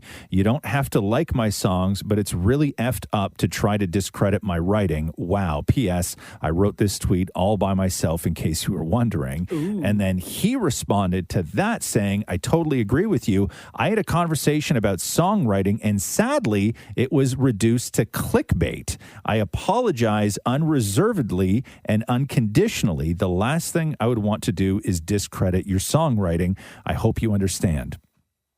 Damn. Right? Like, But and then the LA Times, because they started getting killed for context, and they printed the entire exchange like word for word, and it's just exactly. Oh, it's exactly how it was? Yeah, but maybe you get in your own head and you say stuff, or I don't know. But because he went, it's not like he's hating on all sort of like pop music right now, because he went on to say how great Billie Eilish and her partnership with her brother was, and how because they co-write everything. Yeah, and how their songs are great. Like, it's not like he was just trashing all sort of like people that came after him or pop music in general, because he said he was a huge fan of Billie Eilish. But I don't know. Maybe I guess because Taylor Swift just always feels like, and rightfully so, like she's always got a target on her back. Well, so she gets defensive, right? Sure, but I also think that if you're a songwriter, like I think that if you look at Taylor's credits, like I don't know how many of her songs, and I'm not saying this because I have not done the research, but I don't know how many of her songs where she's listed as the sole writer of something, right? So maybe he has seen that where he's like, it's a farm that does all this stuff. Maybe that's all he knows. I don't know what the deal is. But anyway, he stepped in it bad, because you just can't say that like this. The And then her Swifties, fans, the Swifties yeah. come after you hard, right? The Roz and Mocha Show podcast. Peter Dinklage on the Mark Maron podcast talking about the remake that is planned for Snow White and the Seven Dwarfs, and how out of the gate they were labeled as being like champions of progressiveness for casting Rachel Ziegler, a Latina actress, in the role of Snow White. So this was a huge, wonderful story. However, Peter Dinklage's take on it is a little bit different. Listen to this. There's a lot of hypocrisy going on, I got to say, from somebody who's a little bit unique. It's really progressive to cast a Latino actress as Snow White, but you're still telling the story of Snow White, yeah. Seven Dwarfs. Sure. So take a step back and look at what you're doing there. It makes no sense to me. You're progressive in one way, but you're still making that backward story of seven dwarves living in a cave to get have I done nothing to advance the cause from my soapbox? I guess I'm not loud enough. But they were so proud of that, and all love and respect to the actress and to the people who thought they were doing the right thing. But I'm just like, what are you doing? So is he mad that they're still making the movie, but they're like, it's dwarves? Like, so because they're like, he's what they're saying is that we've cast a Latina actress as Snow White. This is so groundbreaking. This is so progressive. And everybody's like, yeah. And then there's gonna still portray seven dwarves that all live in a cave together. Like, that's still their portrayal of dwarves, right? And so that's his whole thing. Is that it's been an awful story from the start. Real quick too. Yes. How awesome is his voice? Oh, yeah, Peter Dinklage is he's just incredible. the beginning of this. There's a lot of hypocrisy going on, I got to say, from somebody who's a little bit unique. No. I love his voice. Yeah, Peter Dinklage is he's all right, man. I like that guy a lot. The Roz and Mocha Show podcast. Huge controversy surrounding the Super Bowl halftime show. Why? So we all know Snoop, Mary J, Dr. Dre, Eminem, Kendrick Lamar, Super Bowl halftime show February 13th. Yes. But the story goes like this from the LA Times. What viewers won't see are the 72 hours hundreds of performers will spend over 9 days in unpaid rehearsals lasting as long as 9 hours a stretch, and how they were asked to provide their own transportation to it and adhere to strict confidentiality protocol. So they're talking about the dancers. They're talking about all the performers that are not Snoop, Mary J, Dr. Dre, Eminem, and Kendrick. Because I guess casting notices went out for people to fill that sort of, to fill the stadium. And it was unpaid work. And but rehearsals for 9 hours? So you have to rehearse, right? And so they were looking on for your own time. They were looking for 72 hours of unpaid work for volunteers. people so basically volunteers, right? Wow.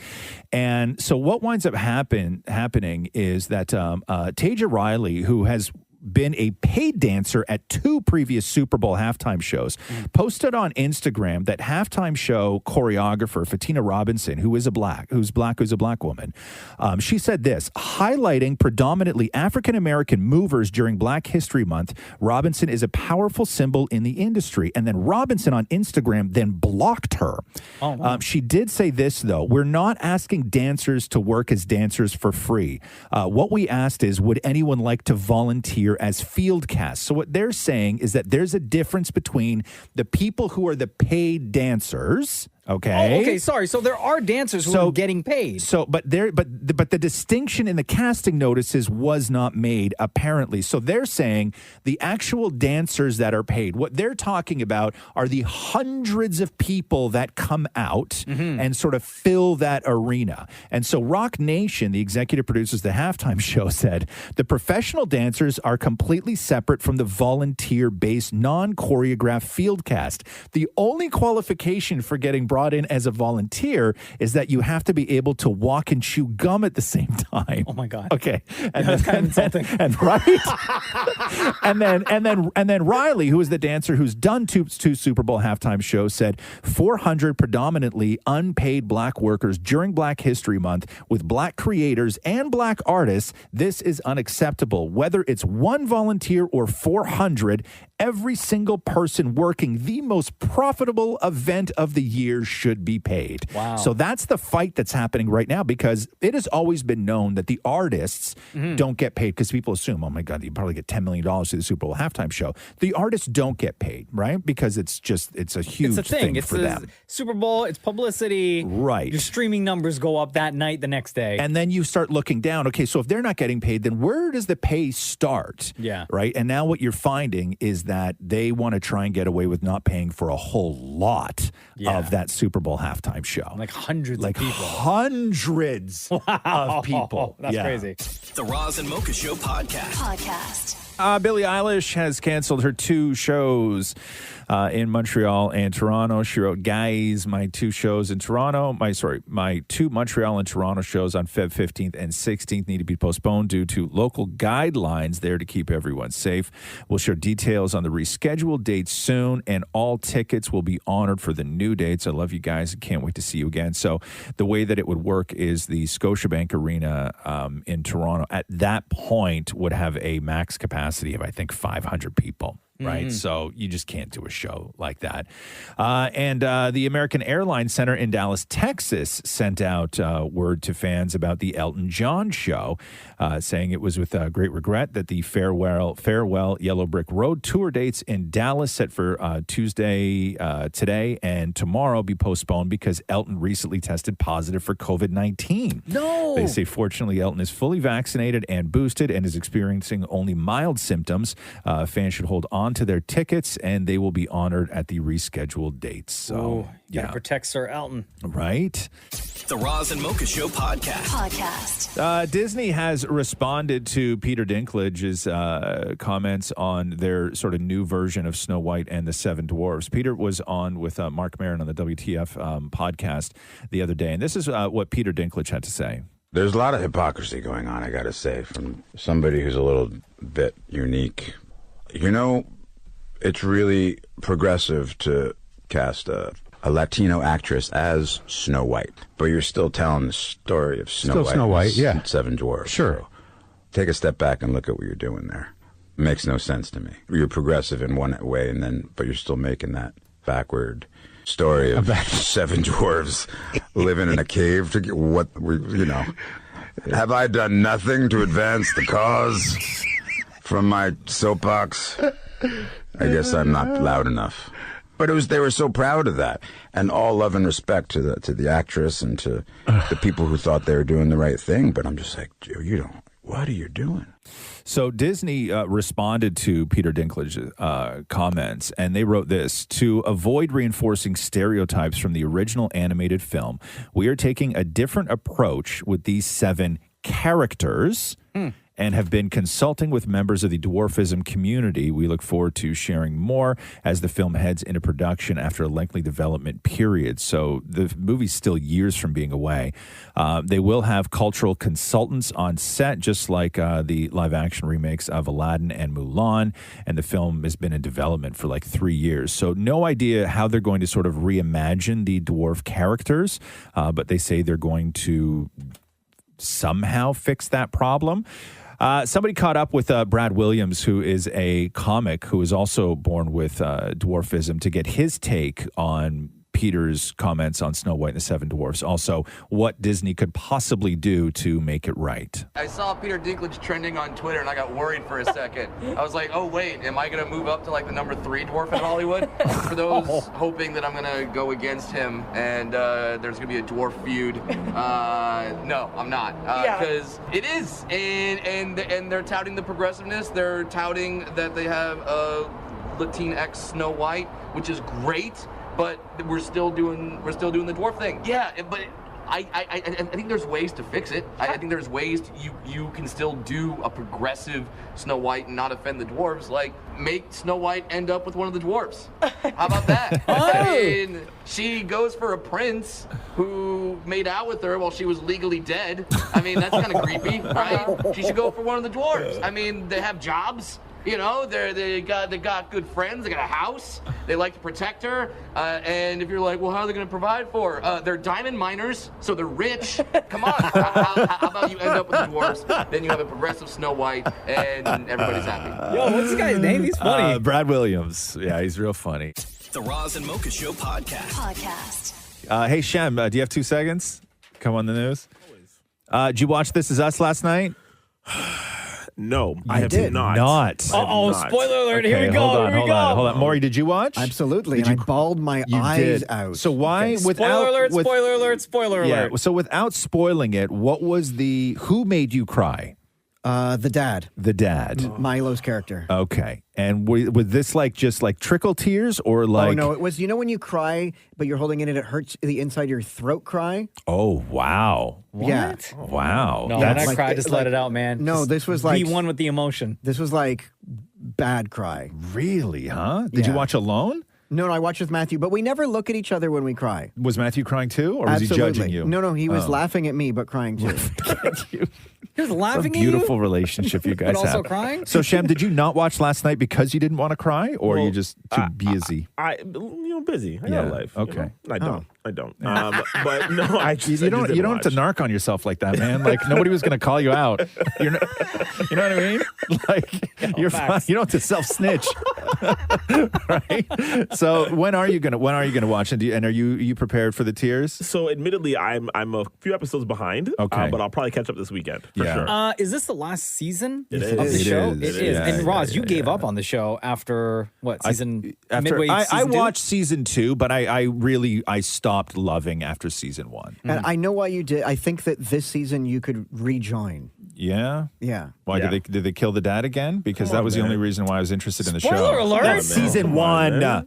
The That's dad season dies? 1. He's dead the whole show. Yeah, but he's still in every episode. Right? But it was a murder mystery to me because the only thing you didn't know in season 1 was how the dad died. You knew people felt guilt. You knew people were still broken over it, but you didn't know how. And so they set up season 1. It was almost like a murder mystery, and I love murder mysteries. And then as soon as they revealed the how and why these people all these years later felt the way that they did and the guilt that they carried, to me the story was finished. Right? Like that was the story to me. Just started. Was he shot? He was killed, I bet. No, but it was not a at similar all. thing, like where the company that involved in his death had to release a statement. It was like the Peloton thing. Yeah. But to me, he died at work. Yeah, we talked about it on the show. The crock pot. The crock pot killed him. What? Remember, the crock pot, crock pots, like what our mothers used to use to cook dinner with? It was an electrical cord on a crock pot in the 80s or whatever it was. Yeah, it caught fire. I don't know.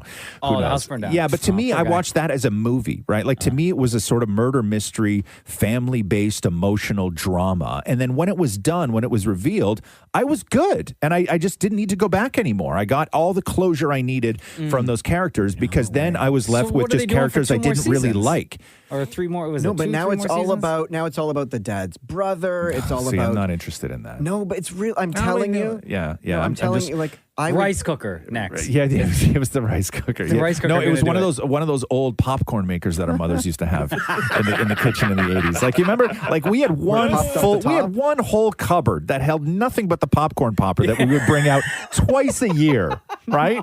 And just like everything else in the 80s, it was brown. The Roz and Mocha Show podcast. John Krasinski's directing a new movie, and it's sort of like a mini, as far as the casting goes anyway, Office reunion, which is this will be. Yeah? So the movie is called If. It's an original story from John Krasinski about a child's journey to rediscover their imagination. It will star. About working at a paper factory? Yeah, I don't know. It will star, I believe, John Krasinski. I know he might be directing it, but he's also, I think, in it. John Krasinski, Steve Carell. Oh, yeah. Yeah, and check out, and Phoebe Waller-Bridge, who everybody loves. Nice. And Ryan Reynolds. What? Yeah, it's a great cast. That's amazing. Yeah, Krasinski, Steve Carell, Ryan Reynolds, and Phoebe Ryan Reynolds Waller-Bridge. going to play Dwight? Yeah, no, it's not. Listen, I cannot stress this enough. The movie's called If, okay? Uh-huh. It's not called Office, Like right? if we worked at the office? No, it's not. If we all work together, it Yeah. is not that. No. Okay, so again, this is not an Office remake, Mocha. I could see Ryan Okay. Reynolds in a mustard dress shirt. Right. You don't think that Ryan would be Ryan? Or you think Ryan would be right? Actually, You know what I mean? Because Mike always flirts with him. Yeah. yeah. Yeah. Actually, that would make more sense. Yeah. Yeah. I think Ryan Reynolds would be Ryan. Or you know what? I actually think that Ryan Reynolds would be a really good Toby. Oh, yeah. You know what I mean? Yeah, right? yeah. I think Jack Black would be a great Dwight. Yeah. Right? I think Oh, Jack great Black cast. could be anything. I think Jack Black could do whatever he wants. But yeah, so the movie's called If. It has nothing to do with The Office. It's just so happens that other than it will be reuniting John Krasinski, Steve Carell, as well as Ryan Reynolds and Phoebe Waller-Bridge. Looking very, very forward to that. The Roz and Mocha Show podcast. Kanye West doing another interview, this time with a podcast called Hollywood Unlocked, where in this clip, you're going to hear Kanye talking about two things. One, what it was like when he was in the audience at SNL when Kim Kardashian kissed Pete Davidson during the show. Oh. And then the other half is Kanye talking about how there was a second tape with Kim and Ray J, and that Kanye was the one that actually got the computer from Ray J and delivered it back to Kim Kardashian. Listen to this. What? And people intentionally do things to be mean and hurt you. You know what I'm saying? And to be playing games, and then culturally it's okay. You know, how you gonna bring me to SNL and kiss the dude you dating right in front of me? And everybody's like, oh, that's cool. Mm-hmm. After I went and got the laptop from Ray J myself that night, right? And then got on a red eye. I met this man at the airport, then got on a red eye, came back, delivered it to her at 8 a.m. in the morning. And then I gave it to her and she cried when she saw it. You know why she cried when she seen that laptop? Because it represents how much she's been used. Mm-hmm. It represents how much people didn't love her and they just saw her as a commodity. People or her family? Ooh. I'm just saying that in general because I would rather make that general statement because I'm not here to be mean and be overly specific about that. So Kim's rep has, however, denied that a second tape with Kim and Ray J exists, telling E! News in a statement. After review, there was nothing sexual unseen, only footage on the plane on the way to Mexico and footage at the club and a restaurant on that same trip. They then added, Kim remains firm in her belief that there is no new second tape that exists. After 20 years, she truly wishes to move on from this chapter with her focus instead on the positive things she continues to do as a mother, entrepreneur, and advocate for the justice reform. So, Also Pete Davidson. also Pete Davidson. God, that's like a... And I think Kanye was also talking about how Kim won't let him over to the house and because of security when he's dropping off the kids. And then Kim's like, listen, I just want to set boundaries. Like, this is what people who are going through divorce do. Like, we have to go through these proper things. So He bought a place like right across the street. yeah, which I'm still not, I don't hate Kanye for doing that. Oh, because no, absolutely I not. know a lot of people did. A lot of people found it real Why, weird though? and invasive and over a boundary and over a line. But that's But when where you his look at it- children live. Right. When you look at it from the point of a father just wanting to be closer to where his kids 100%. are. Yes. Right? Yes. Yeah. Also binoculars. Right? just saying. Telescope. Telescope. Wow. I see you. The Roz and Mocha Show podcast. So this Peter Dinklage Disney story with Snow White and the Seven Dwarfs. We're hearing from a lot of, or a few, I should say, other actors with dwarfism who we heard from somebody yesterday who was on the side of Peter Dinklage. And then today there's another actor named Dylan Postel, who's also a WWE star. You know who that guy is? Billy Postel? No, Dylan Postel. He went by the name Hornswoggle. Oh, why don't you just say that? Sorry. So Shum's shaking his head. It's like, yes. Okay. So Hornswoggle. So let's remind you now. So Snow White and the Seven Dwarfs. Disney's been remaking this now for a while. It's not set for release for a real long time. But Peter Dinklage had some strong feelings about the sort of progressiveness and, patting each other on the back by casting a Latina lead as Snow White, but then still continuing on with the story of the Seven Dwarfs. There's a lot of hypocrisy going on, I gotta say, from somebody who's a little bit unique. It's really progressive to cast a Latino actress as Snow White, but you're still telling the story of Snow White, and Seven Dwarfs. Sure. So take a step back and look at what you're doing there. It makes no sense to me. You're progressive in one way, but you're still making that backward story of seven dwarves living in a cave to get have I done nothing to advance the cause from my soapbox? I guess I'm not loud enough. But they were so proud of that, and all love and respect to the actress and to the people who thought they were doing the right thing. But I'm just like, what are you doing? So what's Hornswoggle saying? So Disney then said, to avoid reinforcing stereotypes from the original animated film, we are taking a different approach with these seven characters. They didn't say dwarves, and have been consulting with members of the dwarfism community. They go on to say the film has been in development for years, blah, blah, blah. Okay, so Dylan Postel now has come out and, Hornswoggle. Yes, thank you. Has come out with his thoughts on what Peter Dinklage is saying. Here's my issue. It's Snow White and the Seven Dwarfs. It's not Snow White and the seven normal-sized humans like every other movie. This is a fairy tale, a remake of a fairy tale, and this is also giving seven dwarves, people, real-life people, actors, a chance to star in a movie in a role that is fit for them, literally fit for them. I can't. When The Greatest Showman came out, I couldn't be the main lead. I couldn't be P.T. Barnum. I could have been one of the side acts because that role was made for me. And the issue at hand is, by saying this, he's doing something worse for the dwarf and the little people community. He's trying to take roles away. It really blows my mind. The whole woke thing, you're going too far. Wow. Interesting, huh? Yeah. The Roz and Mocha Show podcast. Would you be interested in a Madonna Britney Spears stadium tour? Sure, why not? Yeah, Madonna's into it. I don't think it's ever going to happen. No. But I mean the Maury? Britney part, not the Madonna part. Yeah. Oh my God, this would be the biggest tour. So you'd obviously be into this. Oh, are you kidding? Yeah. Who's she talking to in this clip? So she was on Instagram Live and inviting fans to ask questions. But who asked her the question? Is that her son? No, it was or a her fan. boyfriend? It was a fan that asked the question. Really? Yeah. Oh, okay, cool. So here is Madonna talking to a fan about this possibility. Asking, like everyone's asking, if you will ever do a tour again, like a world tour. Hell yeah. Got to. Stadium, baby. Me and Brittany. What about that? That would be great. Yeah, I'm not sure she'd be into it, but it'd be really cool. And we could like reenact the original kiss. Yeah.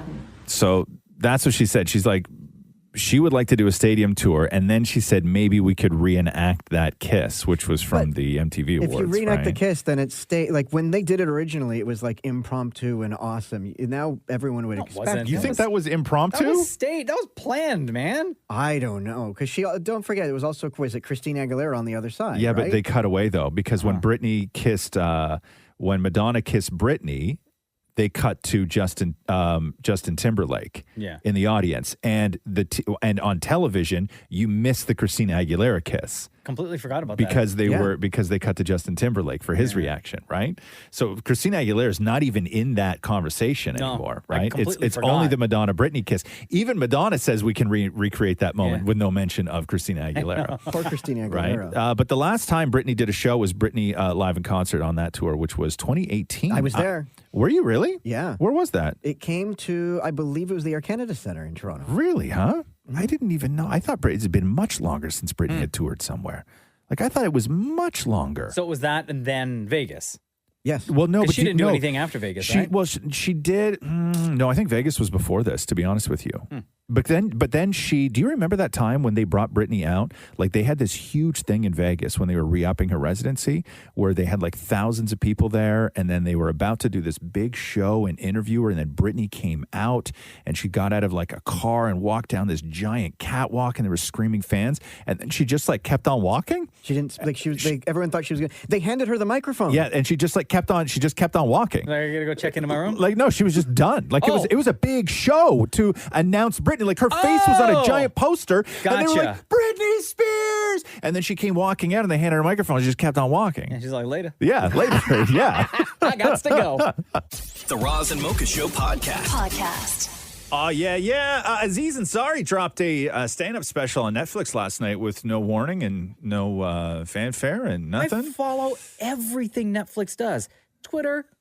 I subscribe to their YouTube channel. Like, I watch all the trailers that they drop. Yeah. I did not see a single trailer. And I'm a huge Aziz fan. It popped up just on the top banner last night, and I was just sitting there, and it popped up, and we clicked on it. It's 30 minutes. A little bit less, yeah.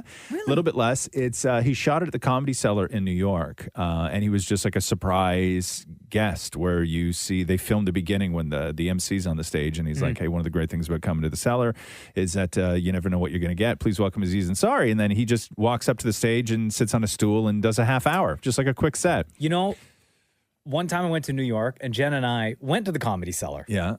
And sitting in the back of the room was Chris Rock. And apparently Chris Rock is there all the time. Yeah. The showing that we went to, Louis C.K. comes up and says, "Hey, everyone, I have some jokes that I'm testing out for a new show. Are you cool if I run through some of them?" Yeah. And he pulls out a little black book, and he's like going through the pages. Did he pull anything else out? No. No. Okay. Definitely Good, not. good. And then like 30 minutes later, Pete Davidson pops up on stage. Really, yeah? Yeah, it's And then crazy. we find out when we left that the showing before the one that we were at, Aziz Ansari did like a full 30-minute set. It's a great special. He's so low key now, though, Aziz Ansari, and he's a whole new person, right? He's a whole new comic. The way he tells jokes is different. Everything about him is just a little bit different, and I don't mind it. I quite like this in Aziz Ansari. So here is a little bit talking about a lot of this. A lot of his act is about COVID. Oh, okay. Yeah. Nice to be back in New York. You know, I don't live here no more. I live in London, and yeah. Oh, wow. I like it there, but it's nice to be back in New York, and you know, always a lot of love for me here. Sometimes too much love. You know, the other day I went to a restaurant, and there was a line. Everybody was checking their COVID passes and stuff, and then I walked up, and the guy was like, "Oh, Aziz, you're all good, bro. Just come on in." And I was like, no. Please check my pass. I'm not out here trying to have dinner with Kyrie Irving and Nicki Minaj. I got an extra 10 seconds, please. We're all pretty close, man. You guys had to show your COVID pass, right? Yeah. Or your easily obtainable fake COVID pass. Who designed these things, man? Can we get the squad that did the McDonald's Monopoly pieces? Those have so much more security. There's like holograms and shit. You go into a McDonald's, they're like, "This isn't Pennsylvania Avenue. Get the shit out of here." I miss Aziz Please, I'm sorry so much. Let's play more of it. Play clip number 2 for me. Okay, Yeah, absolutely. yeah. People go in on the folks that don't want the vaccine, though, right? Who's that guy? Football player? Aaron Rodgers? Yeah. What do you think about that guy? Him. People hate that guy. They're like, he's a idiot. It's like, all right, calm down. He's a football player. He read some articles. He got skeptical. He did some research. Are you stunned he came to the wrong conclusion? Did you really think he was going to crack the case? Did you think Fauci was going to be out there like, I just got off the phone with Aaron Rodgers? This poor guy. It's like we're all in high school and we're making fun of the quarterback for doing bad on the science test. You're a dummy, Aaron. You're a dummy. You don't know anything, do you? You're a dum-dum. This guy makes a living getting hit in the head. Can we cut him a break? Okay, so that is the brand new Aziz Ansari special, and it's really good. Like if you're a fan of Aziz Ansari, because there's he talks about as well his first time at the Comedy Cellar, because I think he was like 20 years old when he started doing shows at the Comedy Cellar, and there's old footage of Aziz when he's real young and stuff. Yeah, so it's there was no announcement; it just showed up on Netflix. It's super quick, 29 minutes, 30 seconds, and if you're an Aziz fan, you will love it. Nice. The Roz and Mocha Show podcast. And now it's time for Ask Roz and Mocha. We got some great questions this week. Hello, Mel. We welcome you to the Roz and Mocha Show podcast. How are you? Good morning. I'm well, guys. How are you? Doing great. What's your question for the room? My question is, since Maurie complains about his neighbors having relations, has he and Matthew gotten the same complaints from his neighbors? Oh, has anybody... Yeah, exactly. No, the only complaint we ever had against us was when we left our dog Andy alone for like 10 minutes to go do something. Yeah. And then because he was barking and crying because we left, that's the only time security ever came up. Right. But nobody has ever said, hey, you guys are too loud last night in the bedroom? No, that's not happened. It's shocking. Yeah, right. It's shocking. Yeah, but it's like, but it's a sound like they're like, God, it's so loud in that bedroom, those two. Like, it sounds like somebody's crying. Well, you've never had that. What were you saying right before we took Mel's call? You were talking about something that happened in your condo. Was it on your floor? Somebody got into a fight? The people upstairs from us Yeah. at like 2-3 o'clock in the morning, they were having a screaming match and what sounded like an actual fist fight. Oh, because wow. somebody swore, like we heard like an F you and then a thud and then a door slam and like then this girl was like screaming and then these two guys were yelling. Matthew and I were like in the middle of the bed like shaking. We were so scared. Scared of what? Like what if they were going to come down and I don't know, what if something were to happen like they came into our unit and involved Like they us were somehow? they were obviously arguing over which one of them gets to kill you guys, right? Yeah. And it got a little heated. They're like, what if, oh my God, what if something... I get to do it. No, I get to do it. Wait, so you think that they were going to leave that unit, right? Go to the elevator, wait for the elevator to go downstairs one floor, or to go and hit the stairwell and go down one floor just to break into your condo unit Or to beat you climb guys down up? the balcony or something. So we were like in the middle of the bed, like, oh my God, don't say anything. They can hear us. Don't say anything. Wow. But do you know, that's an Airbnb up there, right? Yeah, it's a short-term rental. Okay, so did you guys end up snitching like you always do? Did you call down to security? We called security, but he can't. And then we called back saying, "Did you find out anything?" And he's not allowed to tell us anything. What So time my plan. what time was this at? 3. We called them at 3:30, but it was happening for like an hour. Like 3:30 a.m.? Yes. Oh, wow. And what did you Yes. hear? Well, that's what I said. Like somebody screamed, F you, and then a thud on the ground, and then screaming, and this girl was like, no. Oh, Jesus. Only murders in the building. Yeah. Right? Yeah. Yeah, that's like that's a mystery right there. Yeah, so I texted Matthew to see if he's still okay. And what'd he say? He hasn't written back. Oh, no. So what you should have said was, I don't know if Matthew's okay. Not, I texted Matthew to see if he's okay. Yeah, I don't know if he's okay. Right, okay. Okay. Spoiler alert, he's fine. Right? Hey, Mel, thanks so much for your question. Well, I do have another question, if I may. Yeah, of course. Go for it. Was Roz in the doghouse this past weekend? Why what I do? Yeah, from the Tiffany Haddish interview. The flirty interview with Tiffany Haddish? No, Oh, yeah. I was not in the doghouse this weekend. It was we had a good laugh about it. But did you use it to your advantage? Like, well, Tiffany wouldn't have done it that way. No. Tiffany wouldn't have cooked dinner like that. Jesus, Maury. No. No, like, are you asking me if I if I threw it in Catherine's threw it in face? Catherine's face that Yes. Tiffany Haddish was flirting with me? Yes. No. Well, what fun is that? Oh, God, see, geez, this is how those fights happen. Yeah, Maury. like that. Yeah, exactly. No, Catherine has a fantastic sense of humor and understood everything. I was actually the one who was very appreciative because I thought that when we brought her on the show, she was really good. Yeah. There you go, Mel. Thank you so much. Awesome. Thank you so much, guys. You Have got a it. good day. You too. Thank you. Bye. Zofia says here, I know a few podcast episodes ago, Shem said he still has his 6-foot teddy bear named Jerome.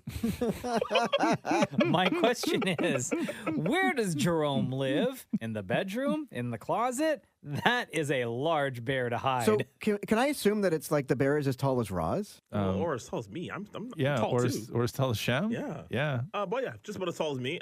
No, definitely in storage. I don't live in the bedroom. Okay, yeah. I'm not a weirdo. Yeah, because Wait, but what are you keeping it in storage for? Yeah. Well, it has meaning to me, man. It's like my only friend growing up. I Yeah. didn't have a lot of friends growing up, and there's tons of pictures with me and Jerome, or Jerome and I, I just keep it as a sentimental value. So what's the long-term plan for Jerome?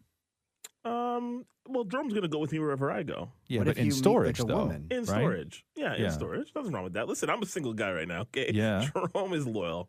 And But don't you feel that it's not really like Jerome doesn't really mean that much to you because he's in storage, which is you realize that he should be in a landfill. You just don't have the guts to do it, right? Landfill. What did he do to deserve to be in a landfill? Well, what did he do to be in storage? Well, because I'm a 35-year-old grown ass man. I can't have a 6-foot teddy bear in my room. Okay, now you've in my said bed. it. Now you've said it. Okay, yes. Okay. Now you've said it. Christine. But if you brought Jerome upstairs and if you brought a date over, would you have to turn Jerome around to face the wall? Oh no! So Jerome couldn't see. Is Jerome in storage? Is Jerome just Jerome, or is Jerome's is he in a garbage bag? Well, yeah, in a bag because otherwise he get dusty. Oh, so he's in a bag too, right? I don't want him to get dusty. Right. So you have a 6-foot human-shaped thing in a black bag in a storage locker, and you think that's love? Jerome hella mad right now. He was there for me. Okay, Christine says here, who is grumpier, Damnit Matthew or Roz? Damnit Matthew. Follow up, who is Maury more scared of? Damnit Matthew. Yeah. Why is Matthew so grumpy all the time? I don't know. I guess because he lives with me. Oh. You're the cause of his grumpiness? Yeah, but boy, he can be scary sometimes. What was the last time he was real scary with you?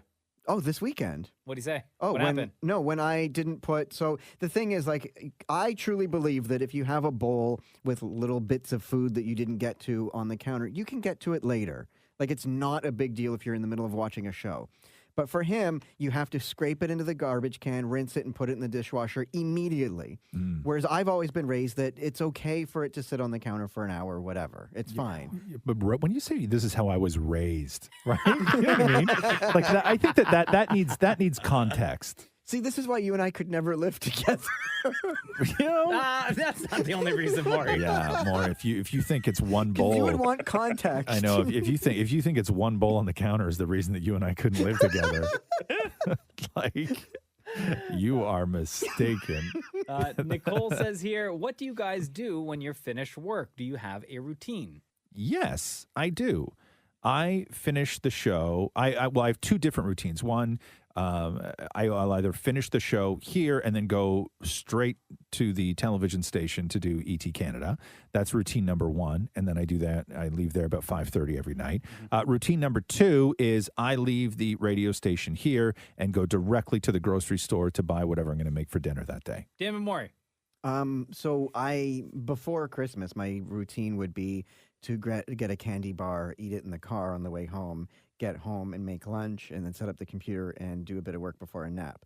Now I just go right home and have peanut butter and celery and then set up the computer and get to work. You posted a picture of what was that? Peanut butter and celery the other day? Yeah. What did you say in that picture? What was the caption? Oh, it was like perfect morning snack. Yeah, and let me tell you something. I looked at that picture, right? And I don't know whether it was your crap camera or your skills. Like, you are the worst photographer I've ever seen in my life. I have a new iPhone. Okay, and let me tell you something. I looked at that when you said greatest morning snack. It looked like bone marrow.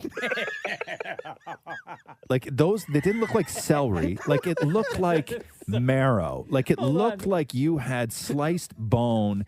And you know, sometimes when you go to restaurants and people, you would never. Like soup bone? No, like marrow. You can order that in restaurants Yeah, where they bring you half a bone and the marrow is inside and it's cooked. You suck it out? You scoop it out with like a little fork. Little spoon or a fork. Yeah. That's what it looked like. Look at Maury's post. Tell me that doesn't look like marrow. I gagged a little when I saw that. Where was it? On Twitter? Yeah. Yeah. Okay, hold on. Maury still posts everything on Twitter. Oh my god. Oh yeah. That Right? Big time. That looks like bone marrow. Thank you. Thank you.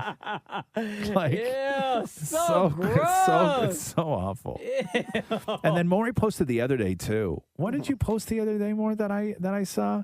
Something about the perfect Saturday morning, right? Oh, Saturday morning vibes? Saturday morning vibes. And what was the picture? What was it a picture Just my of? coffee in front of some books and flowers. Right. And Maury writes Saturday morning vibes. Yeah. Look at the time you posted that. 12:47 p.m. Yeah.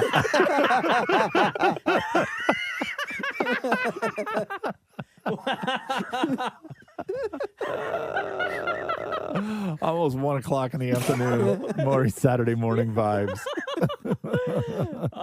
Okay, here. Rayman says, actually, Shem, you didn't answer the question. Do you have a routine after work, after the show? Oh, no. I mean, because I'm management, I've got several meetings after the show. So I'm pretty much here until about 2 o'clock in the afternoon or so. Then I go home and I try to take a nap, but I don't sleep, as everybody in the room knows. But maybe you have a routine after the show before a meeting or something. Like, do you always get the favorite snack? Or something? Even do you try and go pee at a certain time? You know what I mean? Like, No, man. sometimes I do that. Like, sometimes when we finish the show, like usually around 8, I always drink the same stuff all morning long. Mm-hmm. And there's always, and I don't remember what time it is. There's always one point in the show where I get to, because we've gone on just like a run of being on the radio a lot, and I really have to pee real bad. Yeah. And I know that after we finish that last time when we're talking, I get to go pee, and it's really consistent almost every day.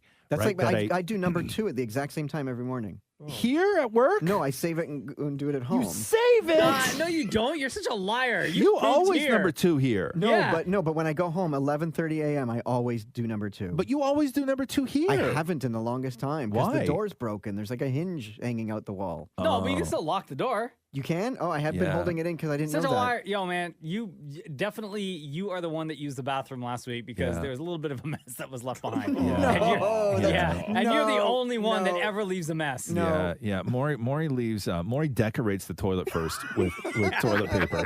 Like he ties bows and like all this stuff all over like the toilet seat and everything, It's right? like you're wrapping a gift. Yeah, it's a whole project that he goes through in there, right? Where like he gift wraps the whole goddamn thing, and then he sits on it, right? And he doesn't, after he gets up and he's finished his business, he doesn't like take it all off with his hands. He just, I'm guessing, just uses your foot to get as much of it off the seat into the toilet. But there's always big strips hanging down everywhere, right? And then so you have one strip that's like dangling on the floor that's dry, but then you follow it up and it goes underneath the seat into the bowl, and the other half of it's wet, just like sitting there. Right? It's like the toilet has a long tongue. Yeah, it's like a big giant tongue hanging out of it. It's so great. And you can always tell when Maury's in. The bowl's covered in streaks, right? That's like, no. Yeah, no. You leave the place. You leave the place. You leave me. the place such a mess after you're in there. Yeah, that is so true. Yeah, you can always tell it's you. You're the only one that does that. You're the only one. Right? I gotta put the outfit on the toilet first. Right? You know when people get dogs and they put dogs in stupid outfits? Like that's what Maury does to the toilet before he goes number 2. Dresses it up as a mummy. Yeah, you gotta dress it up. Okay, Rayman46 says, what are your thoughts on snow etiquette? Should you shovel your neighbor's driveway if you're the first one outside? No. No, absolutely not. No. I mean, I shovel our driveway, and that's about it. Like yesterday, for example, we had to shovel. Right. And our neighbor, elderly family that lives next door, and the lady was outside shoveling. So I then said to her, "Hey, why don't you leave the rest? Yeah. My son's coming out to help me with my driveway. We'll come over and help take care of yours." Sure. Right? I think that So we did that. I think that if you have a snowblower, right? Yeah. I think if you have a snowblower and your neighbor on your left and your neighbor on your right both have shovels, I think that you should be a good neighbor and go and help them out, even if it's just the bottom of their driveway.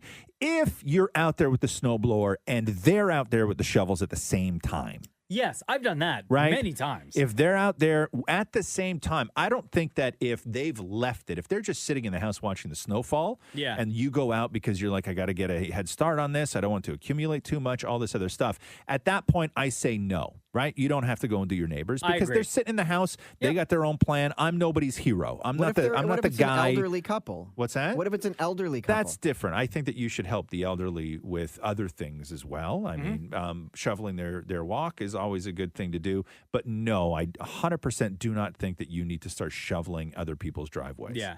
Hell agree. no. In my old neighborhood, the people, if I was outside with my snowblower, Yeah. and I saw like the people on the left, actually the people who live beside them, they were an old couple, so guaranteed they get the pass, right? Like I would go 2 doors down to help them out with their driveway, and then the guy across the street, I would always, if I saw him with his shovel, he didn't have a snowblower, I'd take my snowblower across the street and help him out. Okay, let me ask you this question. And I have, yes. Because you used to live in, your old house was attached on one side, right? Oh, no, not 2 houses ago. 2 houses ago Yes. was attached on one side. So let me ask you this. If you share a driveway where 2 houses use the same driveway with no divider down the middle, Yes. because that's how a lot of townhouses are designed. If you shovel the driveway, are you shoveling the whole thing or your side? Yeah, we did that. The whole thing? The whole thing. Yeah. Did you take turns? Like, did they do? Yes. If Yeah. I was outside, I would shovel the entire driveway. Our neighbor, Daniel, if he was outside, then he would take care of ours as well. We did, because it wasn't like the driveways were so small anyway. Right? Like Yeah. smaller than average driveways that it took 2 seconds. But I will say this, just living in that neighborhood, you could see how petty some people are. Oh, yes. Where the divide is between the homes, there would be a little strip of snow Yeah. that was still left. Really? So like one person would do their driveway, the other person would do like their section, and whatever there would still be like a little strip. like a Brazilian. That's petty. Wow. Like a Brazilian I just sort of left right respect there. that. My neighborhood, we have like on one side of the street, you have little driveways, then the sidewalk, then the road, Yeah. right? And houses are very close together. There's like 3 feet in between each house. And the part of the sidewalk that is technically in front of your house is your responsibility. But every other house, there's a little bit of a bigger gap, right? So you shovel your driveway and the sidewalk that is at the end of your driveway, but then you always have to go like a little bit to the left to do like 3 or 4 feet that is technically still on your property line, right? You have to Sure. do that. And you can drive down my street where some people are very adamant as to where their property is and where their neighbors. So you can walk down the street, my street, you'll walk down the sidewalk after a snowstorm and you're like, shoveled, shoveled, shoveled, shoveled, shoveled. And then you'll get to somebody's house where they didn't do it. And then you're like, not shoveled. And then you'll go shoveled, shoveled, shoveled. Then you will get to a piece of sidewalk that is 1 foot wide Okay. that has snow on it. No. And you Petty. step over it, Yeah. right? And then shoveled, shoveled, And it's shoveled. clear. It's clear, right? Like people so determine, petty. and these cuts, when I say the cuts in between houses where people are shoveling their sidewalks, it is like you took a chef's knife and cut down through the snow. Like it is perfect Yeah. where the property line is. I've seen that Like it's a before. clean face, Uh-huh. right? And so that's what it's like in my neighborhood. I think if you get along For with sure. your neighbors and like you know each other, not like super well, but you're you're courteous. Yeah, I think it is a nice thing to help your neighbors out Yeah. and do things like that, Yeah, right? yeah.